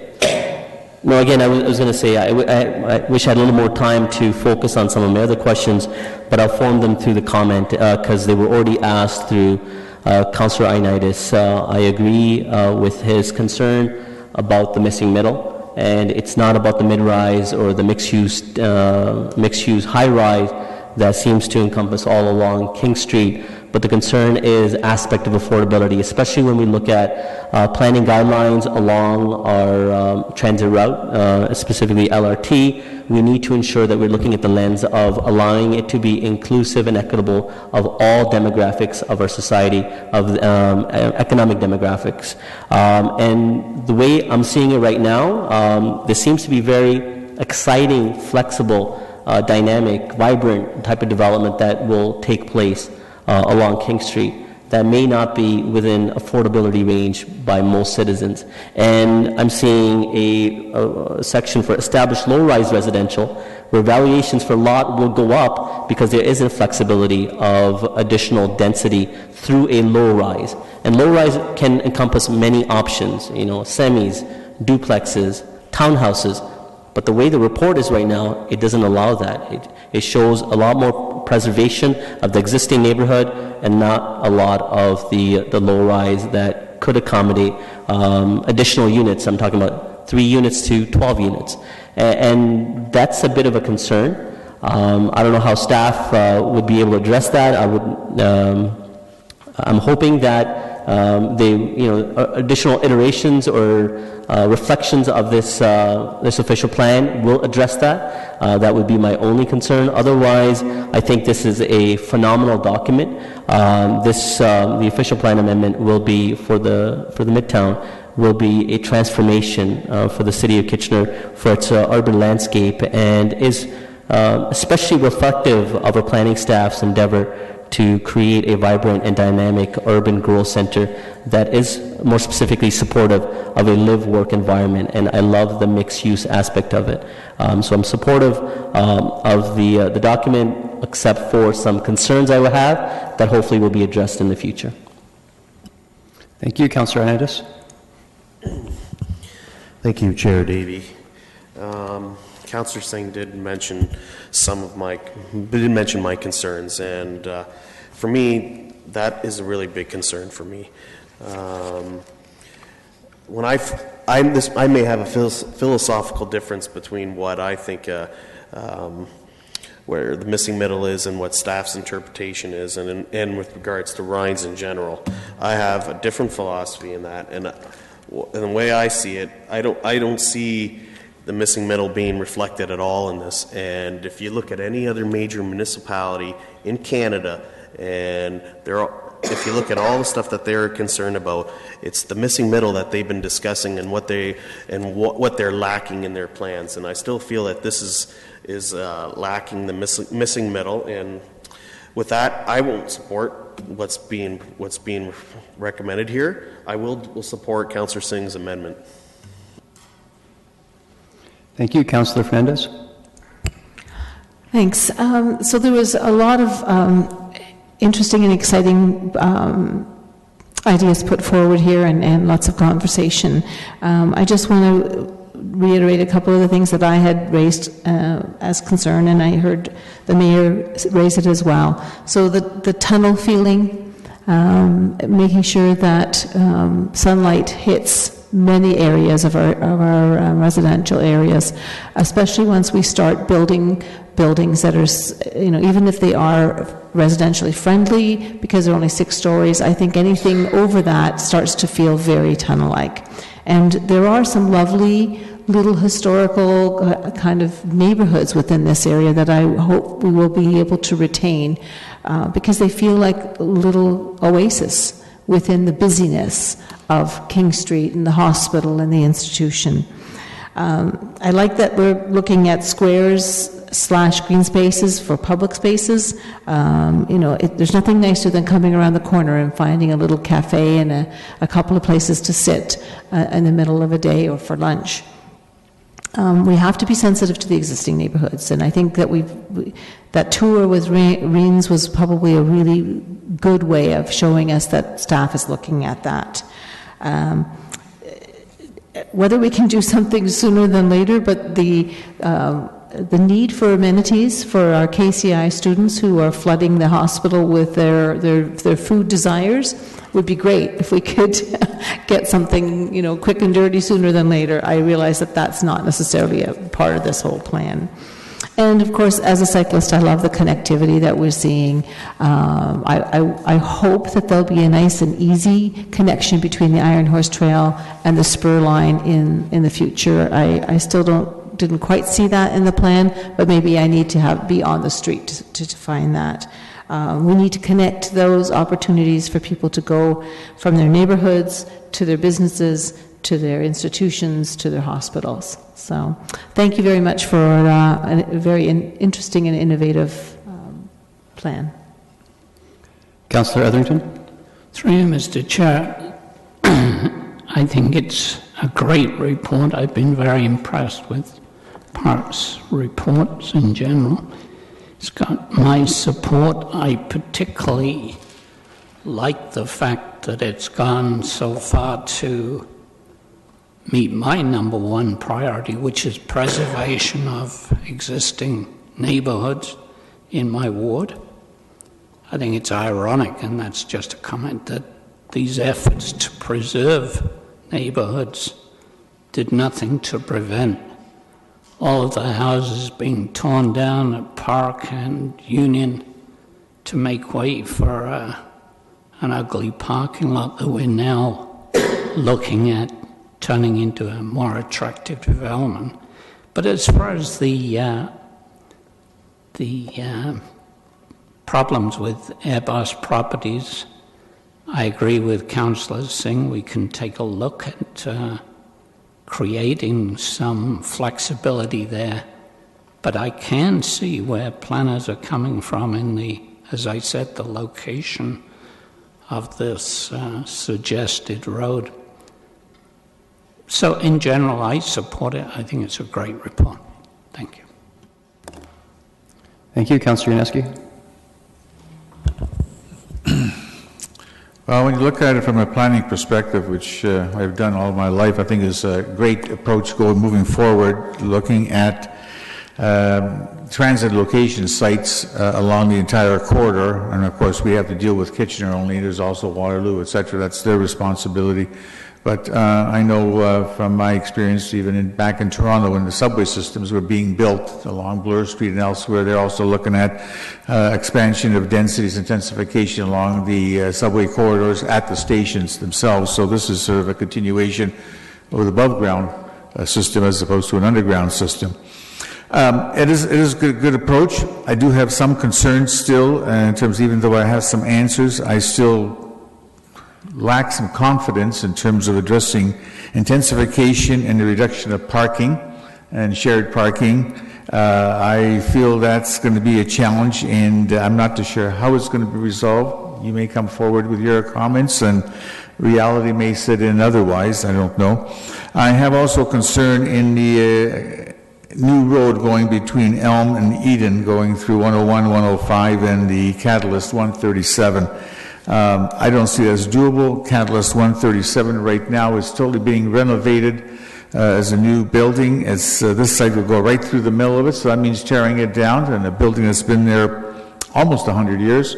And now with the renovations and the high-tech people going in there, it's going to be such that I don't see the road as feasibly doable in the next century. Period. That's my opinion. Other than that, I'm prepared to support the report because it still goes in the right direction, although I think it's still got some issues that needs to be resolved. Thank you, Mayor Verbenovich. Thank you. I too will be supporting the report, save and except for the piece of information with respect to the two properties that we heard from the delegation on earlier today. I want to thank staff for all of the work that they've put into it, and to the community for engaging in the process to get to where we are today. I think, at the end of the day, I believe this is trying to find that right balance of making sure that the community knows what might get developed in different areas as intensification occurs, while also preserving existing neighborhoods. And I think that's an important element that we've heard, not just in the downtown neighborhoods, but throughout the city, that while we're moving more towards an intensified community, it's always a matter of trying to find that balance. And I think this report is trying to do that. Obviously the proof will come in the pudding as we see this develop in the future. But I think this is a good foundation within which we can build an area of town, Midtown, which is increasingly becoming important to the community, and the link between downtown Kitchener and uptown Waterloo. I'll comment briefly before going back to Councillor Marsh for the final word. I will start by saying I'll support the deferral and the information coming back. I think that's appropriate to try and find some certainty for the property owners that are concerned about the road going through that area. In terms of the overall plan, it's obvious there's an awful lot of work done here by people that really know what they're doing. If I did have one concern, it would be to echo that. When I look at the overall, like my 1,000-yard view, I do see a lot of blue, I see a lot of institutional, and I see a lot of established low-rise residential. And I guess what gives me pause is some of the factors that staff can't really take into account, and that's the likelihood with the economic situation or property owners along the route that we'd like to see intensified actually getting intensified. So without extra additional flexibility coming out further from the line, I'm just worried that we're going to end up fighting that age-old battle of urban sprawl versus intensification. But I'm going to be content to support it for now and make sure that we keep an eye on this going forward. I'll go back to Councillor Marsh for the final word. Thank you so much, Councillor Davey. Just want to make a couple points before we go to the vote. One is just that we have to keep in mind this is a high-level plan, and we also have to keep in mind that we can't go backwards. The Raines report has actually been approved by Council, perhaps not unanimously, but it has been approved by Council, and so that is the direction we're going in terms of trying to protect our existing stock of established neighborhoods.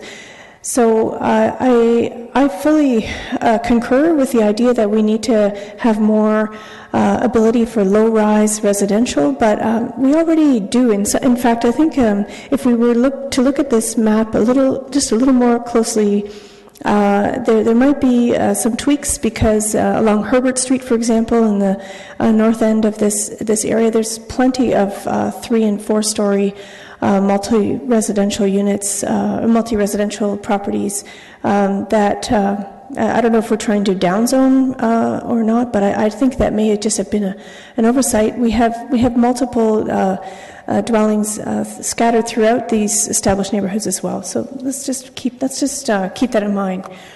I think that we need to support this this plan. I'm very, very in support of it. But also, I will support the deferral. I would also ask that we add, if the deferral, and have we seen the deferral? Do we have the wording of it? Just a deferral, with the understanding that we're going to see a couple of potential options. So I'd like to also add that we don't tie those additional options. We don't tie staff to what they've promised today, to only have 2 additional options, because perhaps through conversation with the proponent, the delegate, or perhaps through conversations with council members, we may find even a 3rd option. I don't want us to just be tied to the 2 that were proposed. That's just my 2 cents worth. Thank you. I think that's reasonable. I think in the context of the deferral, I'm assuming Councillor saying you're okay. If staff comes up with something they think is a better solution, obviously they're free to bring forward. Very good. Okay, so with that out of the way, we will vote on the deferral motion first. Those in favor? And that carries unanimously. And the main motion as moved by Councillor Marsh. Those in favor? And that carries unanimously as well. Oh, sorry. One more time, so we can see those hands again. Those in favor of the main motion? And opposed?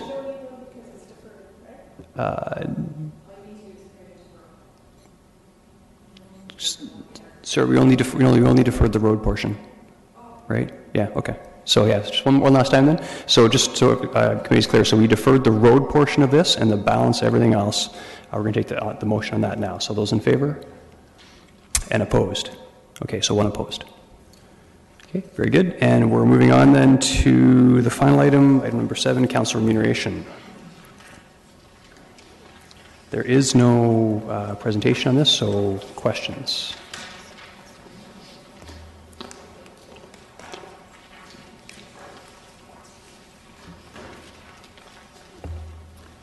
I'm not seeing any questions. Can I get a mover? Moved by Councillor Fernandez. Any comment? Not seeing any comment. Just like to thank staff for their work on this. Those in favor? And opposed? None opposed? Very good. That concludes Finance and Corporate Services.